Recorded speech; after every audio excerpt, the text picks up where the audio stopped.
은혜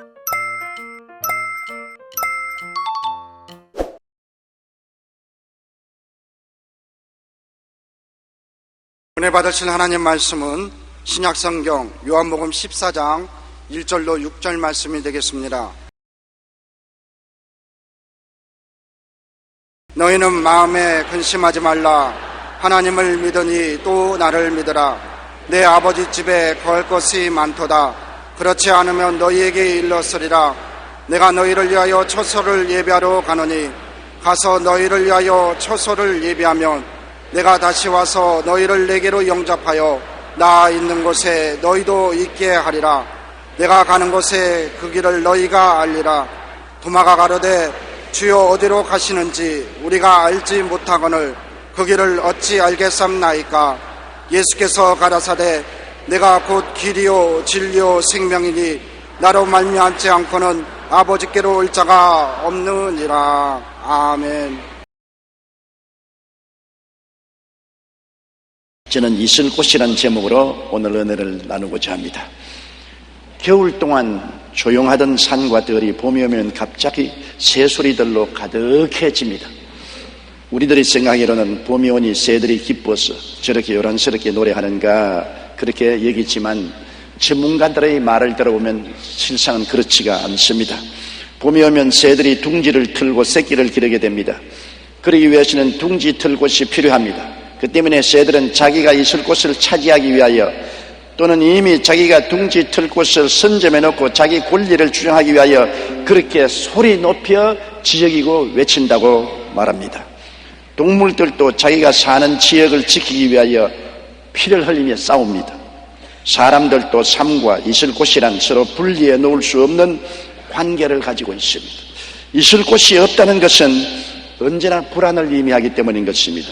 첫째로 우리는 육체를 가지고 있습니다. 육체는 우리가 거쳐야 할 가장 기본적인 있을 곳입니다.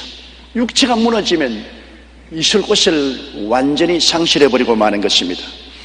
몸이 건강하기 위해서는 마음이 평안해야 몸이 건강하지 않아요. 몸이 건강하고 병들지 않아야 있을 곳이 튼튼합니다. 우리의 몸이 근본적인 있을 곳인데 몸을 잃어버리면 우리는 모든 것을 다 잃어버리게 되는 것입니다. 그런데 몸의 주인은 마음이기 때문에 마음의 평안이 없으면 몸의 건강을 가질 수가 없습니다. 몸의 있을 곳을 상실하게 되는 것입니다. 잠언서 17장 22절에 마음의 즐거움은 양약이라도 심령의 근심은 뼈로 마르게 하느니라. 마음의 즐거움은 온 몸의 약공장을 가동시켜서 양약을 산출한다는 것입니다. 얼마나 좋습니까? 마음의 기쁨이 우리의 몸속에 양약이 되는 것입니다. 그러나 심령의 근심은 뼈로 마르게 하니 우리의 몸을 파괴하는 것입니다. 잠언서 18장 14절에도 사람의 심령은 그 병을 능히 이기려니와 심령이 상하면 그것을 누가 일으키겠느냐. 속이 상하면 몸도 함께 파괴되는 것입니다. 건강은 우리가 이 세상에 살아갈 최소한도의 있을 곳이기 때문에 건강을 잃어버리면 마음에 불안하기 짝이 없습니다. 평균 수명이 175년인 거북이는 초조함을 모른다고 합니다. 소나기가 쏟아지면 머리를 몸 안으로 집어넣고 햇빛이 따가우면 그늘에서 잠시 쉬어갑니다. 이와 같이 유순하고 온유한 동물은 장수합니다. 그러나 성질이 급하고 사나운 맹수는 수명이 짧습니다. 여러분 보세요. 거북이는 몇 시간이고 물에서 가만히 있습니다. 그러나 호랑이나 사자는 응얼거리며 서성대고 끊임없이 분노를 나타냅니다. 거북이와 악어 같은 가만히 엎드려 있는 동물은 오래오래 살지만 사나운 짐승은 얼마 있지 않아요? 죽어버리고 마는 것입니다. 사람도 마찬가지입니다. 화를 잘 내고 성격한 사람들 중에 건강하게 장수하는 사람 보았어요? 85세까지 장수했던 발명왕 토마스 에디슨은 80세 생일 때 자신의 건강 비결을 이렇게 말했습니다. 내 건강의 비결은 쓸데없는 일에 조급하지 않은 것입니다. 나는 여유를 즐기려고 노력하고 있습니다. 호주 블린더스 대학의 참여인 파워 박사의 연구 결과도 마찬가지입니다. 파워 박사가 호주 내 100세 이상 된 노인 24명을 대상으로 연구한 바에 의하면 장수한 사람 대부분이 일상에서 스트레스를 받지 않았다고 합니다. 그들이 평소에 마음의 여유를 갖고 초조해하지 않았기 때문에 오래 살 수 있었다고 말했습니다. 맞습니다. 불안과 초조와 조급함을 버리고 마음의 평안을 유지하는 것이 건강 장수의 비결인 것입니다. 우리는 항상 건강할 때 건강을 지켜야 됩니다. 병들을 때 서둘러서 병원에 가고 약 먹고 야단법석하지 말고 건강할 때 우리 스스로를 지키면 늘 평안을 가질 수가 있습니다. 잠언서 3장 7절로 8절에 스스로 지혜롭게 여기지 말지어다 야훼를 경외하며 악을 떠날지어다 이것이 내 몸에 양약이 되어 내 골수로 윤택하게 하리라고 말씀한 것입니다. 하나님을 경외하고 악을 떠나면 마음에 평안한 것입니다. 하나님도 없고 악을 행하면 마음에 평안이 없습니다. 대개 악인에게는 평강이 없다고 말했습니다. 그러므로 우리가 하나님을 경외하고 악을 떠나면 이것이 몸에 양약이 되고 골수로 윤택하게 한다고 말하는 것입니다. 그러므로 우리 예수 그리스도를 믿고 하나님을 섬기며 사는 것은 참으로 양약이 되고 골수로 윤택하게 하고 우리로 하여금 무병장수하게 하는 비결이 되는 것입니다. 미국 데일리 뉴스 예방의학 전문가인 피터 한센 박사는 건강을 위한 보고서를 다음과 같이 발표했습니다. 건강을 유지하는 3대 비결은 규칙적인 운동과 건강한 식생활을 하면서 술, 담배, 과로, 수면 부족 등 해로운 습관을 버리는 것이다. 이것이 건강을 지키는 50%이다라고 말했었습니다. 나머지 50%의 건강관리법은 사랑이라고 말했습니다. 사랑을 하면 신체의 저항력이 강해져 병균을 물리치는 힘이 생긴다는 것입니다. 미워하고 분노하고 시기하고 질투하면 몸의 저항력이 사라집니다. 쉽게 병들고 몸이 허약해지는 것입니다. 사랑이 우리에게 굉장히 건강을 가져오는 보약이 되는 것입니다. 그러므로 가족을 사랑하고 이웃을 사랑하고 성경에는 원수까지라도 사랑하라고 말했었습니다. 그것은 이웃보다도 먼저 자기에게 놀라운 축복을 갖다 주기 때문인 것입니다. 그 무엇보다도 성경은 우리의 몸은 하나님의 성전이라고 말했습니다. 하나님의 성령이 거하는 전이기 때문에 하나님의 성전을 우리가 잘 보존해야 될 것은 마땅한 일인 것입니다. 하나님의 집이 되었고 하나님을 잘 모시고 살면은 건강할 것은 분명한 것입니다. 고린도전서 6장 19절로 20절에 너희 몸은 너희가 하나님께로부터 받은 바 너희 가운데 계신 성령의 전인 줄을 알지 못하느냐. 너희는 너희 것이 아니라 값으로 산 것이 되었으니 그런즉 너희 몸으로 하나님께 영광을 돌려라. 하나님께 영광을 돌리면서 살면 하나님께서 이 몸을 지켜주시고 건강합니다. 건강하면 평안합니다.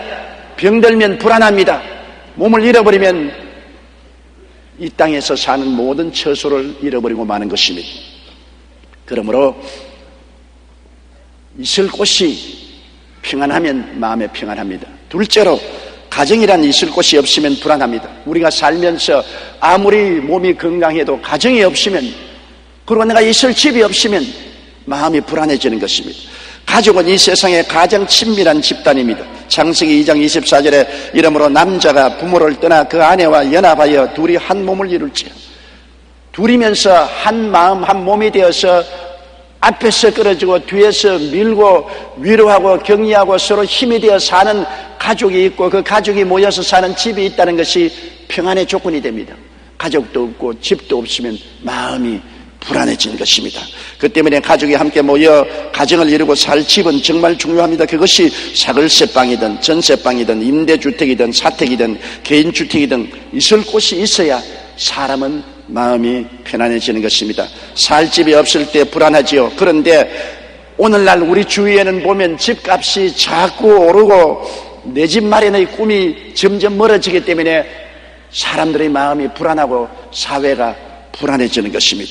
통계청 발표에 의하면 2003년 이혼 사유는 부부 불화가 70%로 가장 많았으며 경제 문제로 인한 이혼 비율이 16.4%로 10년 전 2.4%에 비교하여 돈 때문에 이혼 건수가 7배로 급증해졌습니다. 통계청이 작년 6월 전국 3만 3천 가구 조사해 보면 결혼 후 내 집 기간은 평균 10년 1개월이 걸린다 했습니다. 결혼하고 난 다음에 10년을 하루같이 저축하고 노력해야 내 집을 마련할 수 있다는 것입니다. 사람들은 내 집을 마련하기 전에는 늘 마음에 불안해하는 것입니다. 더구나 이민을 간 한국 사람들은 아침에 일찍 일어나고 저녁에 늦게 누우며 혹은 철야에 가면서 뼈가 으스러지도록 일을 하면서 내 집 마련을 합니다. 이국 땅에 가서 외롭고 불안하니까 내 집 마련을 해서 마음의 안정을 얻으려고 무수히 노력을 하는 것입니다. 그러나 집이 있고 가족이 있어도 그 집이 하나님이 함께 계셔야만 사랑과 정의가 있는 행복한 가정이 됩니다. 아무리 집이 있고 가족이 있어도 하나님 계시지 아니하면, 사랑과 정의가 사라지면 가정은 가정이 아닙니다. 서로 물고 찢고 싸우고 불안하게 짝이 없이 되는 것입니다. 시편 128편 1절로 2절에 야훼를 경외하며 그 도에 행하는 자마다 복이 있도다. 내가 내 손이 수고한 대로 먹을 것이라. 내가 복되고 형통하리로다. 하나님을 경외하고 하나님의 법도를 지키고 살면은 복이 따라오는 것입니다. 손으로 수고한 대로 먹고 하는 일이 형통한 것입니다. 그러므로 우리는 하나님을 모신 가정이 되어야 돼요. 아무리 가정이 있고 집이 있어도 하나님 계시지 아니하면 그 가정에 사랑이 사라지고 정의가 없어지면 허무맹랑한 가정이 됩니다. 야훼께서 집을 세우지 아니하시면 세우는 자의 수고가 헛되고, 야훼께서 성을 지키지 아니하시면 파수꾼의 경성함이 허사라고 말씀하셨습니다. 셋째로, 우리는 이 세상에 살면서 직장이란 있을 곳이 있어야 됩니다. 직장이란 있을 곳이 없으면 불안합니다. 왜냐하면 직업이나 직장은 삶의 터전이기 때문인 것입니다. 원시시대로 말하면 사냥터가 바로 직장입니다. 사냥해오지 못하면 굴에서 기다리고 있는 아내와 자식들이 굶어 죽지 않아요. 직장이 없을 때, 직업이 없을 때 많이 불안합니다. 직장과 직업은 우리가 사회에 있을 곳이 되는 것입니다. 잠언서 12장 11절에 자기의 토지를 경작하는 자는 먹을 것이 많거니와 방탕한 것을 따르는 자는 지혜가 없느니라고 말하는 것입니다.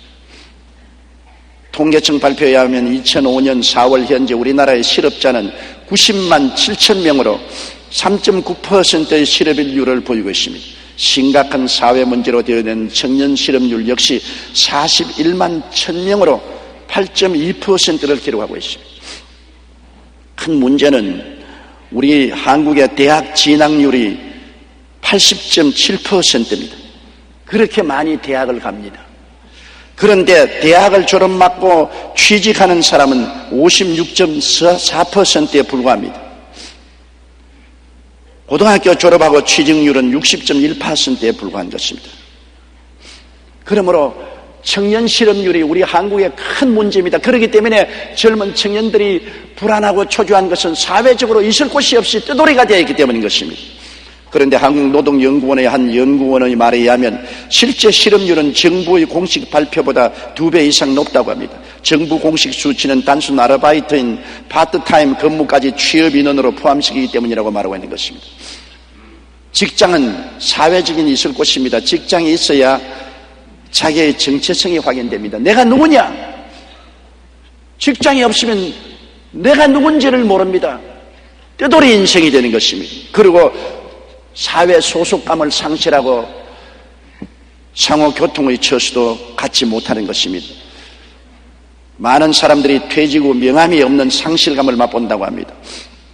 아주대학교의 심리학 교수인 김영진 박사는 이 상실감에 대해 이렇게 설명했습니다. 사람들의 자긍심은 자신의 능력 때문이 아니라 어느 직장이나 분야에 소속됨으로써 자연히 발생하는 경우가 많다. 이것이 소위 후광의 효과라고 말합니다. 오늘날 성도들도 당신 어느 교회 나갑니까? 여의도 순복음교회 나갑니다. 세계에서 제일 큰 교회 나갑니다. 그런 후광을 가지고 굉장히 자랑스럽게 생각하는 것입니다. 그러나 소속한 교회가 없으면 떼돌이 교인이 되고 마는 것입니다. 이것이 소위 후광의 효과입니다. 그런데 직장을 그만두면 위상이 달라집니다. 명함 내밀 일도 없고 어디 마땅히 갈 곳도 없고 회사 앞 술집에서 외상술 먹을 입장도 안 될 때 상실감을 느낀다고 합니다. 월간조선 2002년 5월에 재벌 계열 회사 대표이사였다가 퇴직한 한 사람과 인터뷰한 내용이 있는데 기자가 퇴직 후에 가장 직접적으로 부딪히는 문제가 무엇입니까? 하고 묻자 그는 이렇게 대답했습니다.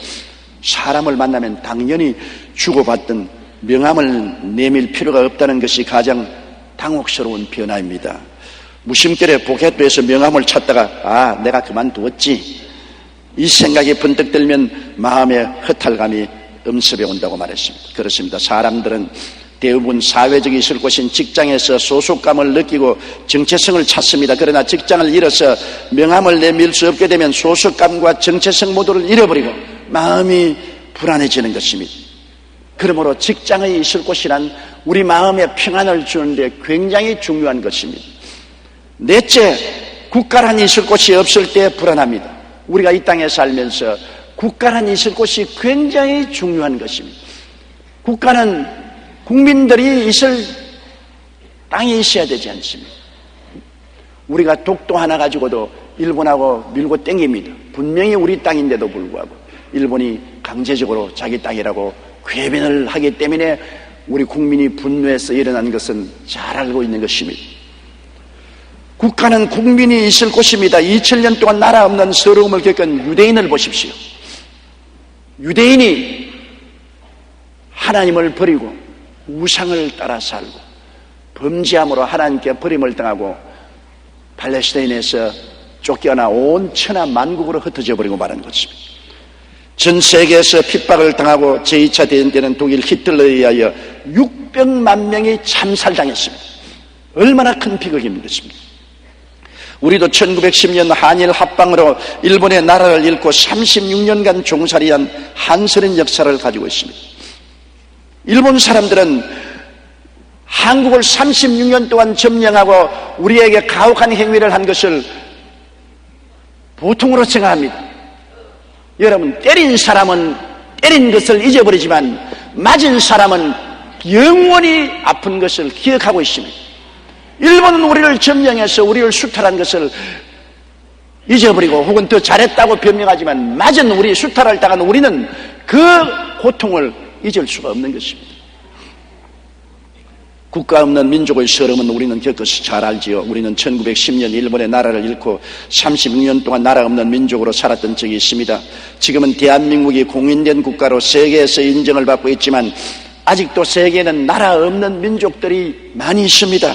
이라크 전으로 인해 많이 알려진 쿠르드족은 이란과 이라크, 터키 등에 흩어져 살고 있습니다. 그들의 숫자는 2,500만 명이 넘는 거대한 민족인데도 나라가 없는 이유로 각 나라에서 소외되고 박해를 받았습니다. 독립을 시켜준 자는 명분 하에서 총알바지로 이용되기까지 했습니다. 유럽의 집시족도 마찬가지입니다. 그들 역시 2천만 명이 넘는데 나라가 없기 때문에 이곳저곳 떠돌이 신세 생활을 하고 인간 이하의 취급을 받고 있는 것입니다. 우리와 가까운 중국 내에도 많은 소수민족들이 있습니다. 특히 티벳과 위구르족은 지속적으로 독립을 요구하고 있지만 중국 정부가 승인을 해주지 않아 변방에서 살아가고 있습니다. 여러분, 나라 없는 서러움은 말로 다 할 수 없는 정도로 비참합니다. 누구도 돌봐주지 않습니다. 망명을 해도 받아주지 않습니다. 부모 없는 고아처럼 세계를 떠돌아다니며 글쓰게 되는 슬픔이 있습니다. 그러므로 반드시 민족은 나라라는 있을 곳이 있어야만 하는 것입니다. 나라가 없을 때 불안한 것입니다. 그 나라가 왕성하고 창대하면 그 민족은 어느 곳에 가더라도 대접을 받습니다.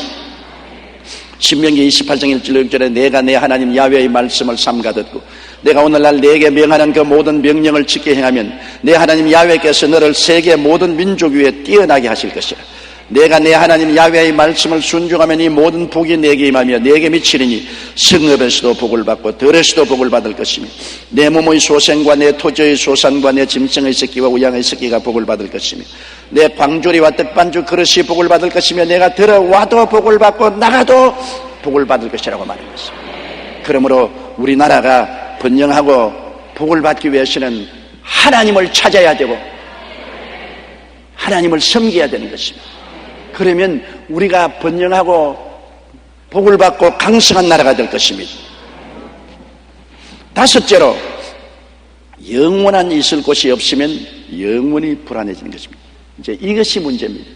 이 세상에 몸이 아무리 건강해도 그리고 가정이 있고 집이 있어도 그리고 사회적인 있을 곳인 직장에 있어도, 그리고 나라가 있어도 이것은 모두 다 잃어버릴 것을 전제로 한 것들입니다. 세상과 세상의 것은 하나도 남김없이 다 빼앗길 것입니다. 우리에게 영원한 있을 곳이 없으면 우리는 영원한 나그네가 되고 마는 것입니다. 사람이 지구상에 잠시 살다 떠난 존재라는 것을 우리가 알아야 되는 것입니다. 시편 90편 3절로 4절에 주께서 사람을 티끌로 돌아가게 하시고 말씀하시기를 너희 인생들은 돌아가라 하셨사오니 주의 목전은 천년이 지나간 어제 같으며 밤의 한 경점 같을 뿐입니다. 한평생 사는 것이 눈 깜박할 사이입니다. 저는 아직까지도 20대 같은 생각이 드는데 벌써 70이 되었지 않습니까? 거짓말 같아요. 살아온 것이 꿈결 같습니다. 이렇게 짧을 수가 있느냐? 그러나 인생이 그것입니다. 아마 아담 하와가 지금까지 살았을지라도 오래 살았지요? 그러면 아니야, 잠시 살았어, 그렇게 말할 것입니다.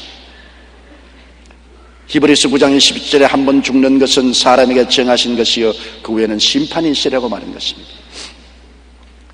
이 땅에 영원히 있을 것을 알지 못하고 어디서 와서 왜 살며 어디로 가는지를 알지 못하는 인생들은 정말 허무하고 무의미한 인생을 삽니다. 여러분, 최희준 씨의 하숙생 잘 알죠? 인생은 나그네 길 어디서 왔다가 어디로 가는가? 구름이 흘러가듯 떠돌아가는 길에 정일랑 두지 말자, 미련이랑 두지 말자. 인생은 나그네 길 구름이 흘러가듯 정처 없이 흘러간다. 인생은 불거숭이 빈손으로 왔다가 빈손으로 가는가? 강물이 흘러가듯 여울져 가는 길에 정일랑 두지 말자, 미련일랑 두지 말자.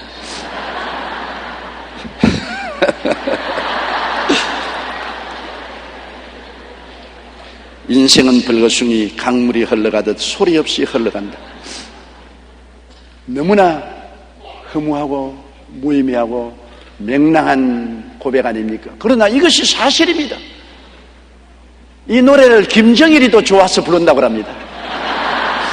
진짜로 그 사람 이 노래 불러야 돼요. 왜? 너무나 허무하고 무의미한 삶을 살기 때문인 것입니다. 예수를 믿고 하나님이 없는 사람은 모두 다 허무맹랑합니다.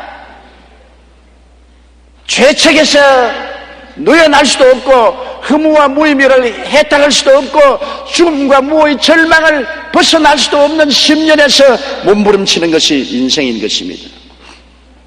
우리 성경에는 부자와 나사로 이야기가 있잖아요. 한 부자가 살았는데 이 땅에 있을 곳이 많던 사람입니다. 건강하고 좋은 집에 권세 있는 직업에 호의호식 방종하며 살았습니다. 누가복음 16장 19절에 한 부자가 있어 자색옷과 고운 베옷을 입고 날마다 호화를 연락하면서 살았다고 말했습니다. 그러나 그 대문 밖에 쭈그리고 앉아서 얻어먹는 거지 나사로라는 사람이 있었습니다. 이 땅에 있을 동안 홈리스요, 병들고 집이 없고 직업도 없고 정치 없이 걸치가고 사는 사람입니다. 누가복음 16장 20절로 21절에 나사로라 이름한 거지가 헌대를 앓으며 그 부자의 대문에 누워 부자의 상에서 떨어지는 것으로 배불리려 하며 심지어 개들이 와서 그 헌대를 핥더라고 말했습니다. 이 땅에서 부자는 있을 곳이 많았고 거지는 있을 곳이 없었습니다. 그러나 이 땅에 있을 곳은 얼마 안 가서 다 빼앗기고 마는 것입니다. 영원히 있을 곳이 있느냐 없느냐가 가장 중요한 퀘스천입니다. 누가복음 16장 22절에 이에 그 거지가 죽어 천사들에게 받들려 아브라함의 품에 들어가고 부자도 죽어 장사되었다. 사람이 안 죽을 사람이 누가 있겠습니까? 아무리 부귀영화 공명이 있어도 영웅호국 열차라도 다 죽어요. 그리고 이 땅에 있던 것은 다 상실하고 마는 것입니다. 사람들은 빌려온 인생 터전에 살고 있는 것입니다. 건강도 빌려온 것, 가정도 빌려온 것, 직장도 빌려온 것, 나라도 빌려온 것, 이 세상의 전세방 인생을 사는 것입니다. 언제고 떠나야 하는 것입니다. 영원히 떠나야 하는 것입니다. 영원히 떠나서 갈 곳이 어디겠습니까? 거지도 죽었습니다. 부자도 죽었습니다. 그러나 거지는 천사에게 받들려 낙원으로 들어가서 아브라함의 품에 안겼습니다. 눈물과 근심과 탄식과 이별하는 것이나 고가는 것이나 앓는 것이 없는 세계로 들어가는 것입니다. 그러나 부자는 이 세상에 있을 곳에 들어붙어서 영원히 건강하고 영원히 자기 호화로운 집이 있고 영원히 직장이 있고 영원히 자기 나라가 왕성할 줄 알고 세상만 잡고 있다가 죽음으로 다 잃어버릴 때 그는 저편 하늘나라에 아무 준비도 하지 않았어요. 그 결과 부자는 음부에 떨어져 불꽃 가운데서 고통하며 쳐다보니 나사로가 아브라함의 품에서 영화를 누리는 것을 보고 탄식했습니다.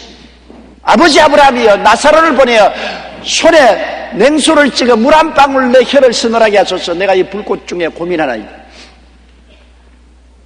인간의 운명은 이 세상을 떠난 이후에 영원히 결정됩니다. 영원한 안식이냐, 영원한 고통이냐, 영원한 평안이냐, 영원한 슬픔이냐를 이 땅에서 우리가 결정해야 되는 것입니다.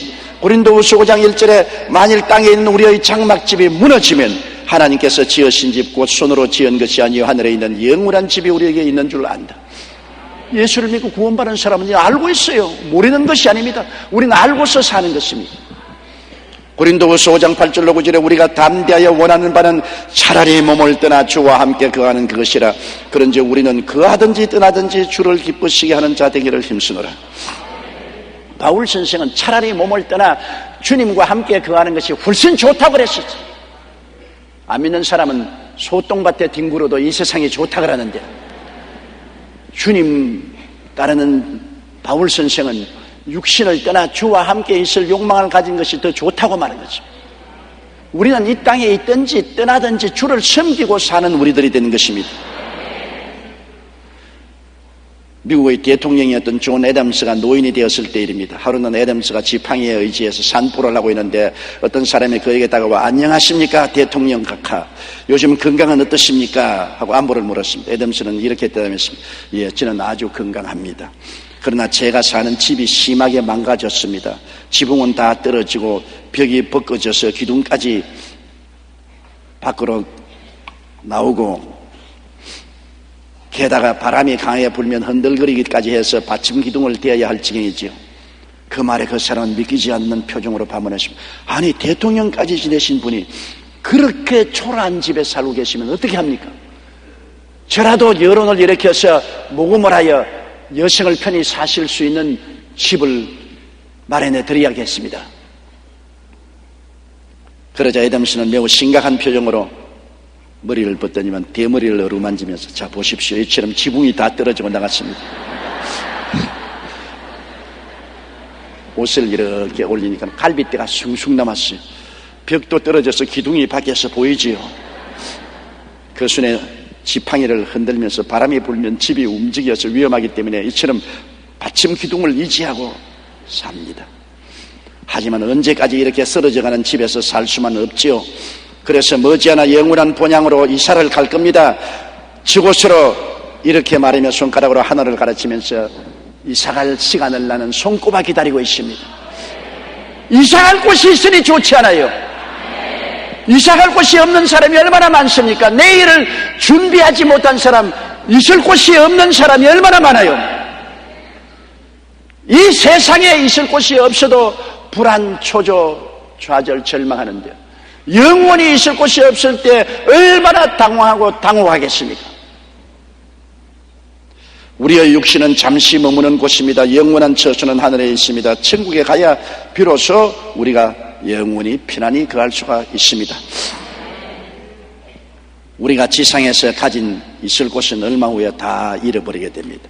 죽음은 육체적인 몸도 가정도 직업도 사회적 있을 곳도 나라도 몽땅 빼앗아갑니다. 영원한 있을 곳이 없을 때는 영원히 버림받게 되는 것입니다. 그런데 예수님께서는 우리의 눈을 빤히 들여다보시고 낭낭한 음성으로 들려주시는 말씀이 있습니다. 요한복음 14장 1절로 6절입니다. 너희는 마음에 근심하지 말라. 하나님을 믿으니 또 나를 믿어라. 내 아버지 집에 거할 곳이 많도다. 그렇지 않으면 너희에게 일렀으리라. 내가 너희를 위하여 처소를 예비하러 가노니 가서 너희를 위하여 처소를 예비하면 내가 다시 와서 너희를 내게로 영접하여 나 있는 곳에 너희도 있게 하리라. 내가 가는 곳에 그 길을 너희가 알리라. 도마가 가로되 주여 어디로 가시는지 우리가 알지 못하거늘 그 길을 어찌 알겠삼나이까. 예수께서 가라사대 내가 곧 길이요 진리요 생명이니 나로 말미암지 않고는 아버지께로 올 자가 없나니라. 예수님은 천국 가는 길을 여시기 위해서 육신을 쓰고 이 땅에 오셔서 십자가에 친히 매달려 몸짓고 피 흘려 죄와 불의, 추악과 저주, 절망과 죽음을 청산하시고 하늘문을 활짝 열어놓으셨습니다. 보혈로 레드 카페트를 깔아놓고 남녀노유 빈부 귀천할 것 없이 예수를 믿고 나가면 아버지 나라로 들어가고 아버지의 예비하신 영원히 거할 처소로 갈 수 있게 만들어 놓은 것입니다. 눈물과 근심과 탄식이 없는 나라입니다. 약한 몸이 강한 몸으로, 죽을 몸이 영원히 살 몸으로, 추한 몸이 영화로운 몸으로, 육신의 몸이 영의 몸으로 주님과 모습이 되어 끝없이 우주를 다스리며 살게 되실 것입니다. 이것이 우리의 있을 곳입니다. 주님은 이 있을 곳에 여러분을 초청하십니다. 수고하고 무거운 짐진 자들은 다 내게로 오라. 내가 너희를 쉬게 해주겠다. 영원한 있을 곳이 있으면 이 땅에 잠시 있다 사라질 있을 곳이 있어도 더 감사하고 없어도 그로 말미암아 좌절하거나 절망하지 않습니다. 왜냐하면 세월은 흘러가고 우리는 곧 이 세상을 떠나게 될 것이기 때문인 것입니다. 다 같이 고개서 기도드리겠습니다. 사랑이 많으시고 거룩하신 아버지 하나님, 우리는 모두 다 있을 곳을 찾고 있습니다. 건강한 몸, 가정, 직업, 국가, 세상에 있을 곳을 찾아 방황하지만은 있을 곳을 얻은 사람은 잃을까 걱정하고 있을 곳이 없는 사람은 있을 곳을 찾으려고 몸부림을 치고 있어도 걱정이고 없어도 걱정입니다. 아버지, 영원히 있을 곳 예수 그리스도 안에서 예비되어 있사오니 예수님을 구주로 모시고 그 안에서 영원한 있을 곳을 마음에 확실히 가지고 마음에 영원한 평안을 가지고 잠시 있을 세상을 믿음과 담대한 마음으로 살게 하여 주시옵소서. 예수님 이름으로 기도드리옵나이다. 아멘. 은혜 받으신 하나님 말씀은 구약 성경 이사야 30장 18절 말씀이 되겠습니다. 그러나 야훼께서 기다리시나니 이는 너희에게 은혜를 베풀려 하시며 일어나시리니 이는 너희를 긍휼히 여기려 하심이라. 대저 야훼는 정의의 하나님이심이라. 그를 기다리는 자마다 복이 있도다. 아멘.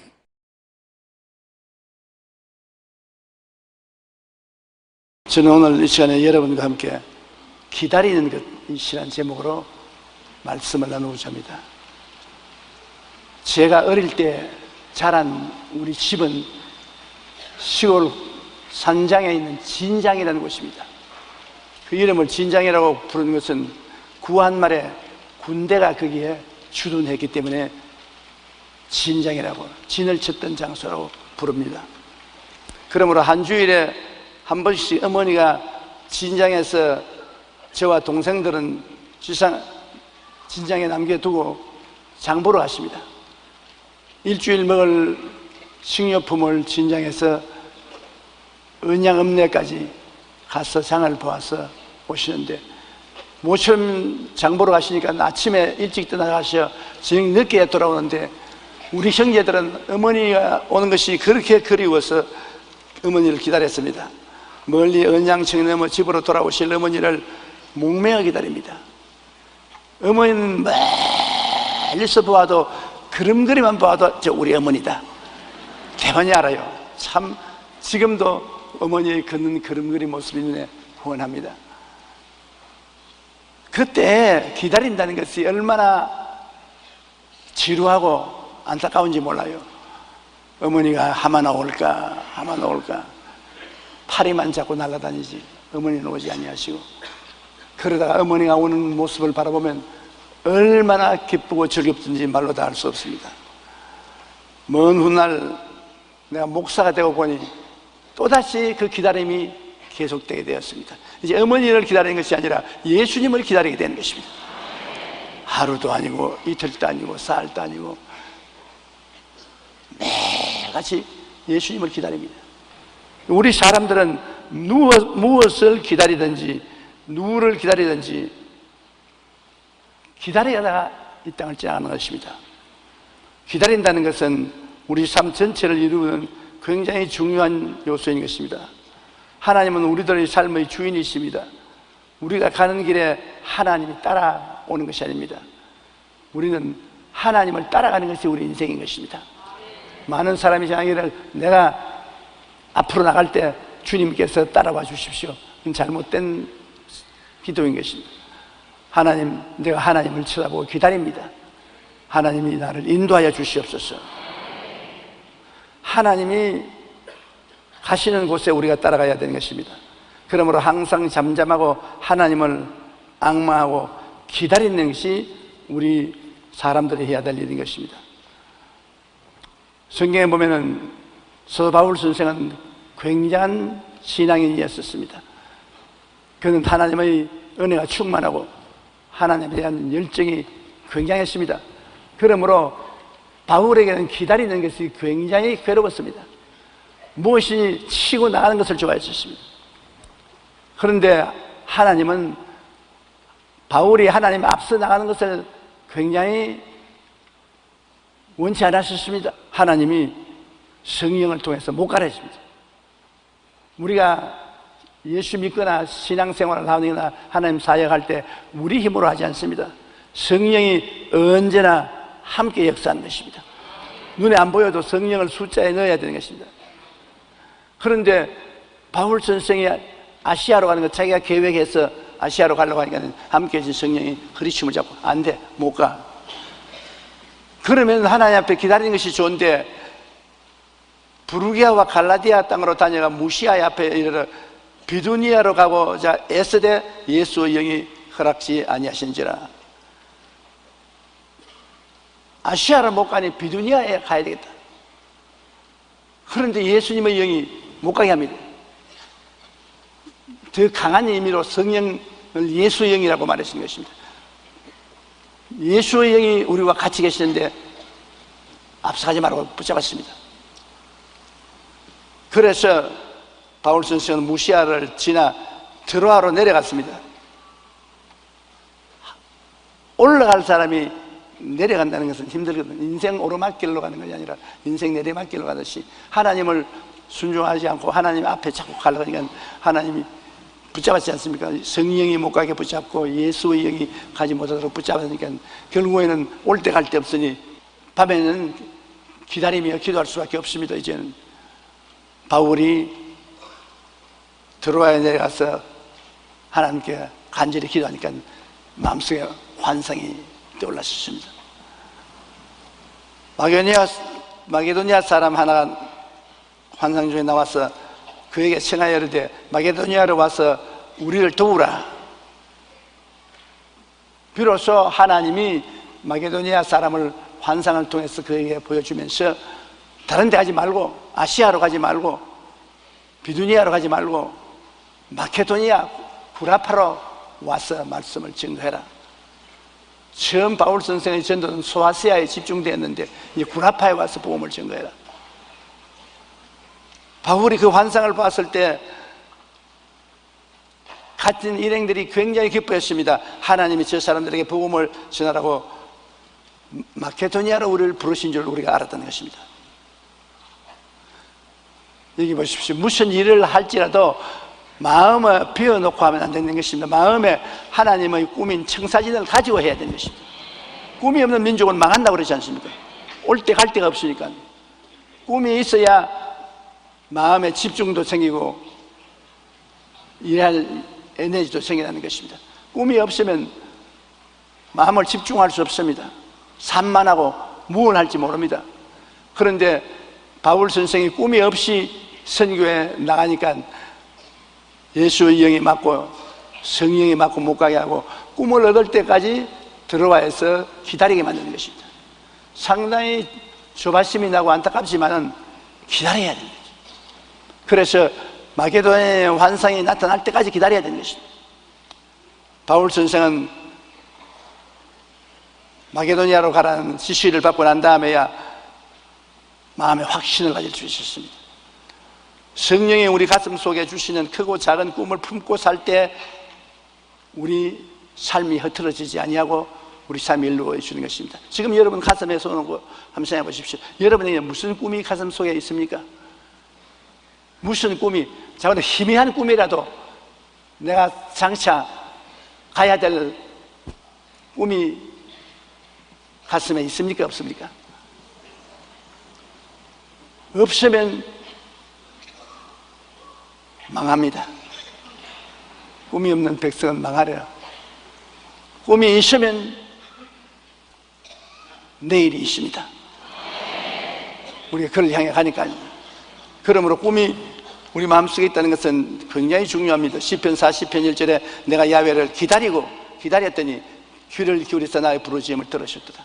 하나님이 우리 마음속에 꿈을 주실 때까지 기다려야 되는 것입니다. 꿈이 없이 시작했다는 인간의 힘으로 어려운 고비에 처해서 무너지고 맙니다. 그러나 마음에 하나님의 꿈을 받아서 꿈을 안고 나가면 동남풍이 불고 서북풍이 불고 지진이 일어나고 천지가 변화해도 두려워하지 않습니다. 왜? 하나님이 함께 계시기 때문인 것입니다. 하박국 2장 1절로 3절에 보면 내가 내 파수하는 곳에 서며 성루에 서리라. 그가 내게 무엇이라 말씀하는지 기다리고 바라보며 나의 질문에 대하여 어떻게 대답하시는지 보리라 하였더니 야훼께서 내게 대답하시어 이르시기를 너는 이 묵시를 기록하여 판에 벽몇개 새기되 달려가면서도 읽을 수 있게 하라. 이 묵시는 정한 때가 있나니 그 종말이 속히 이르겠고 결코 거짓되지 아니하리라. 비록 더딜지라도 기다려라. 지시되지 않고 반드시 응하리라. 이스라엘 백성이 나아갈 그 길을 하나님 앞에 기다리는 것입니다. 하나님이 반드시 지시해 줄 테니까 하나님의 지시를 기다려서 나가지 하나님 제껴놓고 정치인들끼리 모여서 일을 하지 말라는 것입니다. 조병준 씨의 따뜻한 슬픔이라는 책에는 기다려야 할 때라는 제목의 글이 있습니다. 그 글에는 작가는 기다림이란 형벌의 시간이며 동시에 축복의 시간이라고 표현하고 있는 것입니다. 기다리는 것이 형벌이다. 그러나 또한 축복이다. 맞습니다. 기다린다는 것이 그 당시에는 얼마나 목마르고 애가 타는지 모릅니다. 그러나 답답하고 힘이 드는 기다림의 형벌은 결국 꿈이 성취되는 축복으로 우리에게 다가오는 것입니다. 그러므로 우리는 환상이나 꿈을 받기 위하여 하나님을 바라보며 기다려야 하는 것입니다. 저도 어떤 일을 소원하고 하나님께 뜻을 묻고 기다렸는데 한 주일이 지나고 한 달이 지나도 아무 대답이 없었습니다. 굉장히 마음에 답답하고 하나님이 나를 떠나셨는가 버리셨는가 그런 생각이 납니다. 그러나 나중에 하나님의 뜻이 마음에 알려질 때 꿈이나 환상이나 음성이나 이웃 사람들을 통해서 알려질 때 얼마나 큰 축복이 되는지 모릅니다.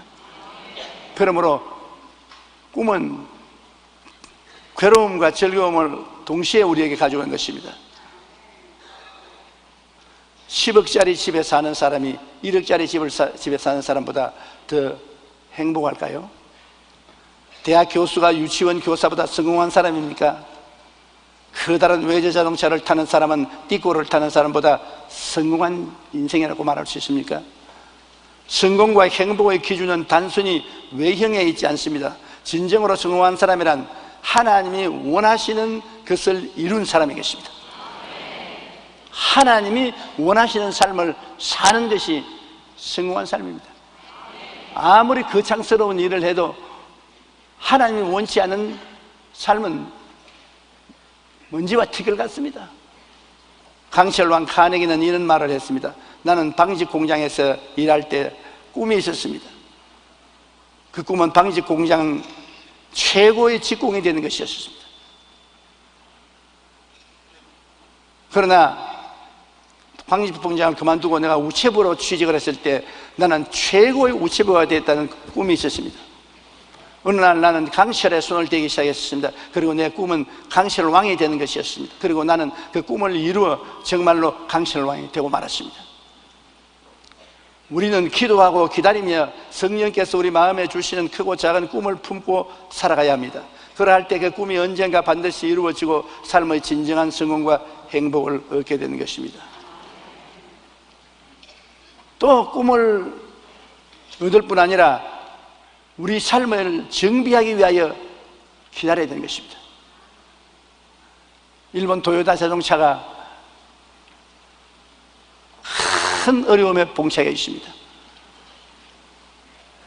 차에 부실한 것이 있어서 리콜을 해서 미국이나 구라파 온 세계 자동차 공장으로도 리콜을 당하고 있습니다. 자동차에 대한 신뢰가 떨어지고 주식값이 떨어지고 절단입니다.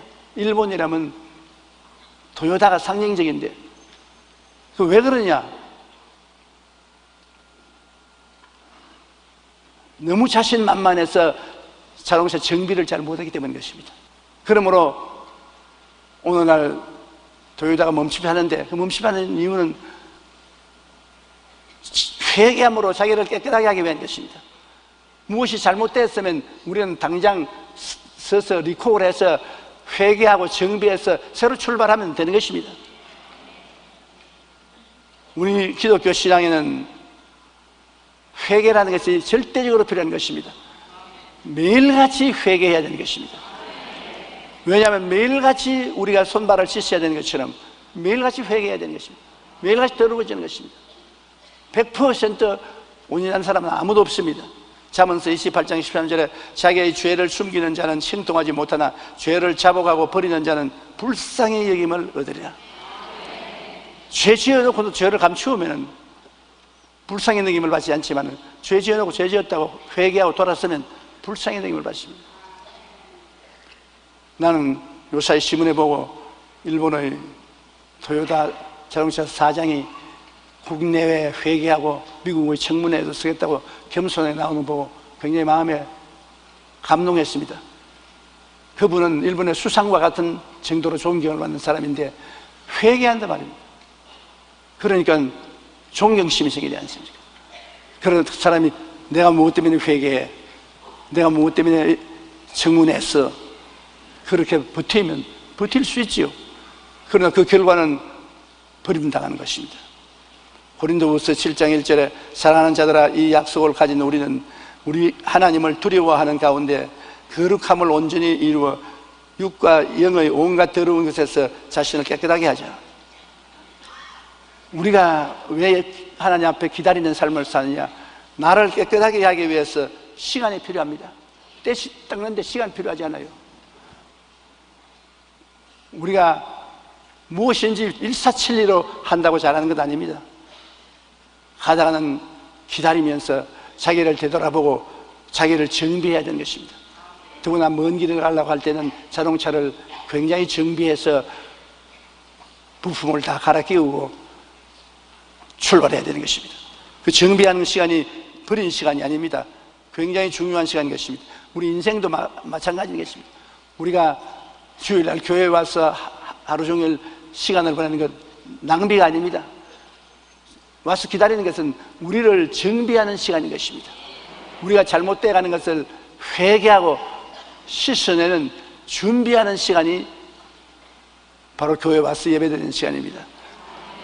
시간이 있을 때 기도원에 가서 예배드리는 건 시간 낭비같이 보이지만은 아닙니다. 자기를 정비하는 시간인 것입니다. 그렇게 하는 사람은 자기를 깨끗하게 하고 하나님의 은총을 받을 수 있는 것입니다. 또한 우리가 주님 앞에 기다리고 정비하는 것은 십자가의 오중복음, 삼중축복을 마음속에 확인해보고 가기 위한 것입니다. 우리가 어디를 가든지 내 마음속에 나가 누구라는 그 진실을 확실히 알고 어떠한 모습으로 가야 하는 것을 알아야 되는 것입니다. 자기 사진을 쳐다보고 이렇게 생겼구나, 내가 이름으로 이 길로 가야 되겠다. 확실히 마음속에 자기 자신이 누군지, 자기 존재가 어떠한 사람인지 정체성이 확실해야 되는 것입니다. 많은 사람이 예수 믿고 교회 왔다 갔다 하면서 당신 누구요? 예수 믿어요. 예수를 어떻게 믿어요? 우리 목사님이 알아요. 확실한 정체성이 없습니다. 여러분, 많은 사람이 예수 믿다고 주여 주여 부르지만 자기가 예수 그리스도를 믿어 어떠한 사람이 되는지 모르는 것은 굉장히 중요한 일입니다. 왜냐하면 교회에 와서 십자가 밑에서 십자가를 쳐다보고 기다렸다면 성령께서 그 마음속에 그리스도 안에서 정체성을 보여주었을 것입니다. 성경은 말씀하는 누구든지 그리스도 안에 있으면 새로운 피조물이라. 이전 것은 지나가시니 보라 새 것이 되었다. 그 내가 새 것이 된 것을 알아야죠. 옛날 내 모습대로 살아서 안 되는 것입니다. 새 것이 된 것을 다시 한번 알기 위해서는 기다려야 되는 것입니다. 우리는 십자가 앞에서 자기를 비춰보면서 예수님이 십자가의 보혈로 용서받고 의로움을 얻은 사람이다. 성결하고 성령 충만받은 사람이다. 예수님이 채찍에 맞으심으로 치료와 건강을 받은 사람이다. 나는 아브라함의 복을 받은 사람이다. 나는 부활과 영생 천국을 얻은 사람이다. 나는 이런 사람이다. 이게 나의 올바른 정체성이다. 주여, 나는 알고 깨닫습니다. 나는 이런 사람입니다. 그러므로 출발합니다. 마음속에 정체성을 확실히 알고는 두려움 없이 담대하게 출발할 수 있습니다. 자기가 누군지 모르면 담대할 수가 없지요. 자기가 누군 줄 알기 때문에 담대합니다. 여러분, 평신도라도 내가 십자가 앞에서 어떠한 사람이라는 것을 잘 정비해서 알고 있으면 어느 곳에 가서 예배를 인도해달라고 해도 할 수 있고, 부흥회를 해달라고 할 수 있고, 가르치려도 할 수가 있는 것은 여러분의 마음속에 예수 믿고 난 다음 어떠한 사람이 되었는지 그 내용을 알고 있기 때문인 것입니다. 예수 믿는 것이 무엇입니까? 몰라요. 성경 전체에 있어요. 성경 보세요. 물론 여기 다 있지요. 그러나 급한 사람이 지금 숨이 넘어가는데 예수를 어떻게 믿냐고 물는데 성경 읽으라 하면 어떻게 합니까? 여러분, 마음속에 그리스도에 대한 확실한 믿음을 가지고 여러분 정체성을 가지고서 나가면 하나님의 은총이 끝나지 않습니다. 그러기 위해서 자기 삶을 정비하기 위해서 기다려야 되는 것입니다. 또한 4차원의 영성을 살펴보아야 해요. 내가 그냥 믿는 것이 아니라 내 생각이 새로워지느냐, 내가 교회에 와서 내 생각이 새로워지느냐, 옛날 생각 그대로 가지고 있느냐, 성경을 읽고 오늘은 어제보다 생각이 달라지고 내일은 오늘보다 더 나아지고 그러한 생각이 달라지느냐, 내 마음속에 꿈이 새로워지느냐, 내 마음의 믿음이 자라고 있느냐, 내가 말을 긍정적이고 적극적인 말을 하는가, 자기를 살펴봐야 되는 것입니다. 무조건 하고 바쁘게 뛴다고 되는 것이 아닙니다. 시간 내어서 자기 정체성도 알아보고 또 4차원의 영성도 알아봐야 되는 것입니다. 말씀을 많이 알아도 그 말씀이 자기 생애 속에 이루어지지 않고 관계가 안 되는 것은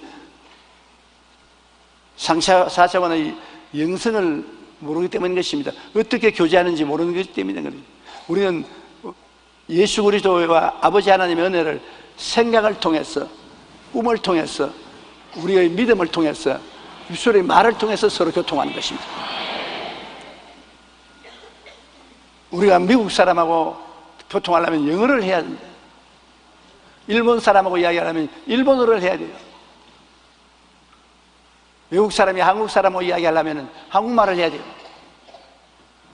요사이 텔레비전에 나가서 말하는 한국말하는 외국 사람들 보고 내가 깜짝 놀라는 것입니다. 어떤 말은 나보다 더 잘 알아요. 문자를 쓰는데 깜짝 놀라요.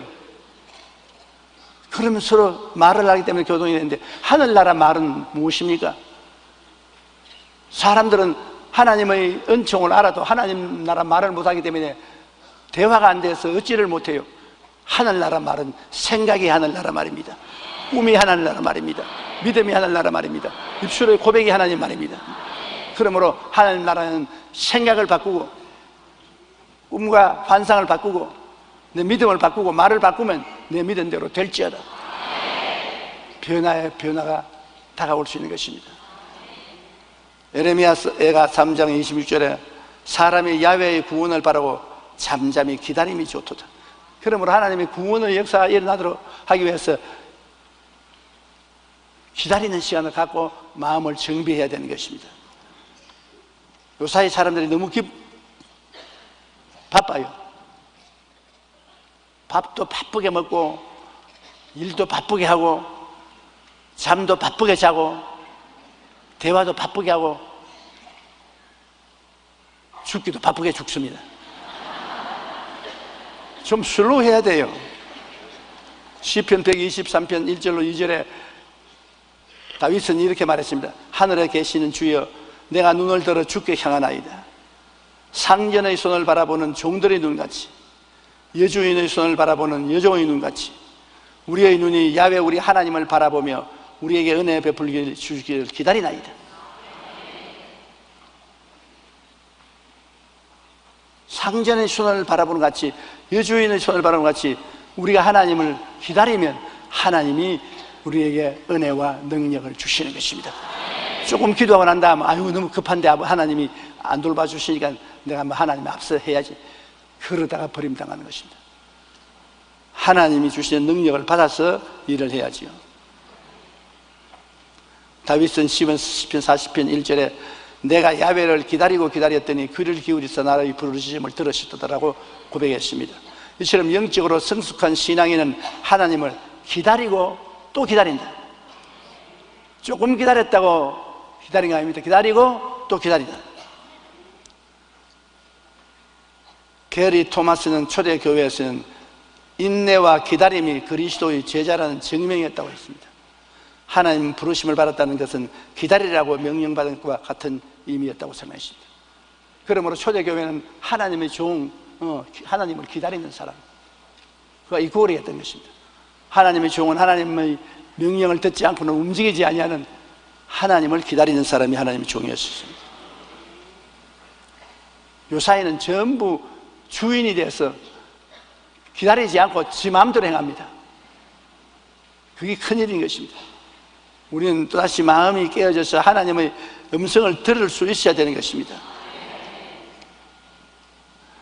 하나님의 약속을 이루기 위해 우리가 반드시 가져야 할 자세가 기다리는 것입니다. 베드로후서 3장 9절에 주의 약속은 어떤 이들이 더디다고 생각하는 것 같이 더딘 것이 아니요 오직 하나님께서 너희를 대하여 참으사 아무도 멸망하지 아니하고 다 회개에 이르기를 원하시느니라. 우리는 너무 하나님 늦게 대답한다, 너무 늦게 응답한다지만 하나님 계획이 다 계셔요. 우리는 잠잠히 기다리며 생각과 꿈과 믿음과 말의 4차원의 영성으로 우리의 삶을 정비하고 하나님이 언제 찾아오실지라도 그것을 모시드릴 준비가 되어야 되는 것입니다.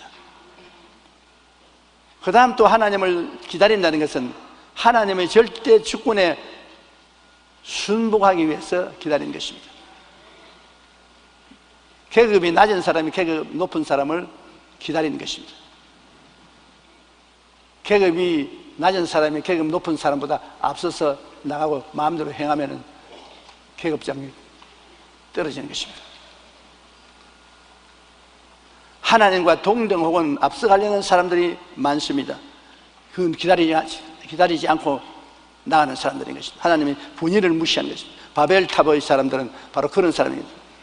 노아의 홍수 이후에 살아남은 사람들이 우리가 탑을 쌓아 하늘 꼭대기에 닿게 하고 하나님과 동등하게 탑을 세우고 흩어짐을 면하자. 하나님이 지상에 흩어져서 하더라도 우리 그것을 면하자고 말했던 것입니다. 그래서 하나님이 그들을 괘씸히 여기서 내려와 보시고 언어를 혼잡게 하며 그들은 바벨탑을 짓다가 못 짓고 말하는 것입니다. 기다리지 않았었어요. 노아 홍수의 후에 그들이 나아갈 때 하나님의 지시를 받고 지구에 하나님이 원하시는 곳에 흩어져 살아야 되겠는데 흩어져 살지 않고 니므로라는 영웅이 생겨나자 그를 중심으로 해서 나라를 세우고 탑을 지어 하나님 보좌에까지 올라가게 하고 홍수가 다시 와도 움직도 안 나도 우리 사람 중심으로 살자, 그와 같은 계획을 세웠다가 망하고 마는 것입니다. 성경에 우시아 왕도 왕하 중에 우시아 왕은 대단한 왕입니다. 외국과 싸워 이기고 나라를 부강케 한 나라로서 금은이 풍부하고 아주 부귀한 나라가 되었습니다. 그러자 그 마음에 교만함이 들어왔습니다. 아니 내가 임금 노릇만 하고 뭐냐, 내가 제사장 노릇도 하지. 나 임금 노릇도 하고 성전에 들어가서 하나님께 제물 드리는 제사장 노릇도 다 내가 하지 뭐 다른 사람 시킬 거느냐. 교만해졌습니다. 기다려서 하나님이 정하신 직분을 다해야지 하나님 원치 않는 직분을 저희가 행했습니다. 성전에 들어가서 제사장 내놓고 하나님께 향을 피워드립니다. 제사장이 놀라서 젊은 제사장들과 함께 들어가서 임금님을 붙잡아 끄집어냈습니다. 이것은 왕이 할 일이 아닙니다. 제사장이 할 일입니다. 이 하면 큰일 납니다. 그러니까 우시아가 돌아서 화를 확 내니까 즉시로 이마에 문둥병이 생겼습니다. 나병이 생기면 절대로 하나님 앞에 못 서요. 그 길로 그는 성령에서 나와서 평생 나병 환자로서 벨궁에 살고 비참하게 죽은 것입니다. 하나님은 교만한 자를 미워하고 물리치는 것입니다. 교만은 패망의 선봉이요 멸망의 앞잡이가 되는 것입니다. 잠언서 14장 29절에 노하기를 더디하는 자는 크게 명철하여도 마음이 조급한 자는 어리석음을 나타낸다. 전도서 5장 2절에 너는 하나님 앞에서 함부로 입을 열지 말며 급한 마음으로 말을 내지 말라. 하나님은 하늘에 계시거든 땅에 있음이야. 그러므로 하나님 앞에 겸비하고 낮아지고 잠잠히 하나님의 인도하심을 기다려야 되는 것입니다. 마리안 안데슨은 미국의 유명한 복음 가수인 것입니다. 여러분 중에 마리안 안데슨이 부르는 노래를 들어본 적이 있죠? 나는 들어봤는데 장로님은요? 들어보셨어요? 장로님과 나같이 노트리는 들어봤습니다. 젊은 사람들은 못 들어봤는지도 모르겠습니다. 그녀가 찬양을 하면 상처받은 영혼들이 위로를 받고 많은 불신자들이 회개하여 하나님께로 돌아오는 놀라운 역사가 일어나곤 합니다. 그녀가 오늘날 이처럼 은혜로운 복음 가수가 되기 전에는 작은 일화가 있습니다.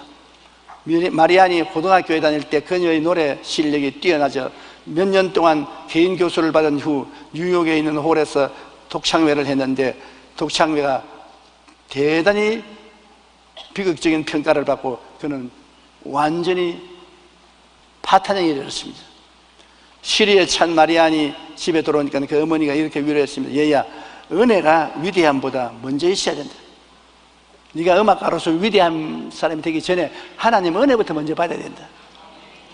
그 어머니는 무식하지만 올바르게 판단했습니다. 주를 믿는 사람은 무엇보다도 성령 충만부터 먼저 받아야 돼요. 사업을 성공하려고 하든지 체육에 성공하려고 하든지 정치에 성공하려고 하든지 그 무엇 전에 하나님 앞에 성령의 충만한 은혜부터 받으면 하나님이 함께 해 주신다는 것입니다. 은혜가 없으면 자기 힘으로 살아야 되니까 안 되지요. 은혜가 있으면 하나님의 힘으로 되는 것이요. 이 어머니 말 한마디에 그는 변화되었었어요. 그 후에 그녀는 정말 열심히 기도해서 하나님의 성령의 충만함을 받고 하나님의 성령의 충만한 가운데서 노래를 부르니까 일량의 미국과 세계를 감동시키는 가수가 된 것입니다. 우리는 늘 하나님의 은혜를 잊지 말고 하나님 절대 주권에 순복하기 위하여 잠잠히 기다릴 줄 알아야 하는 것입니다. 내 생각과 내 힘으로 믿고 나아가기 전에 먼저 하나님의 뜻을 기다려야 합니다. 우리가 잠잠히 기다릴 때 하나님께서는 절대 주권적인 뜻을 깨우쳐 주시는 것입니다. 그러면 우리가 그의 뜻을 순종하면 됩니다. 우리가 하나님의 절대 주권에 순복할 때 하나님께서는 우리의 삶을 영혼이 잘됨같이 범사에 잘되며 강건하고 생명의 어때 풍성에 얻는 길로 이끌어 가시는 것입니다. 우리의 삶을 복되게 만들어주는 근본의 능력은 하나님께 있는 것입니다. 그러므로 우리가 하나님이 우리를 이끌어 갈 때까지 잠잠하게 기다려야 되는 것입니다. 성급하게 나타서는 안 되는 것입니다. 미국의 유명한 부흥사였던 무디 목사님은 어느 날 교인 중에 한 사람이 양조장을 크게 지었어요. 술 만드는 큰 공장을 지어서 그것을 하나님께 헌당하겠다고 많은 주변의 목사들을 부르고 장로들 또 지위에 있는 사람을 불러서 납성식을 했습니다. 그 마지막 축도 시간에 D.L. 무디 목사, 자기 교회 본교회 목사에게 축도를 해달라고 부탁했습니다. 그런데 목사들마다 양조장에 와서 축복을 했습니다. 훌륭한 양조장을 경영해서 돈을 많이 벌으라고.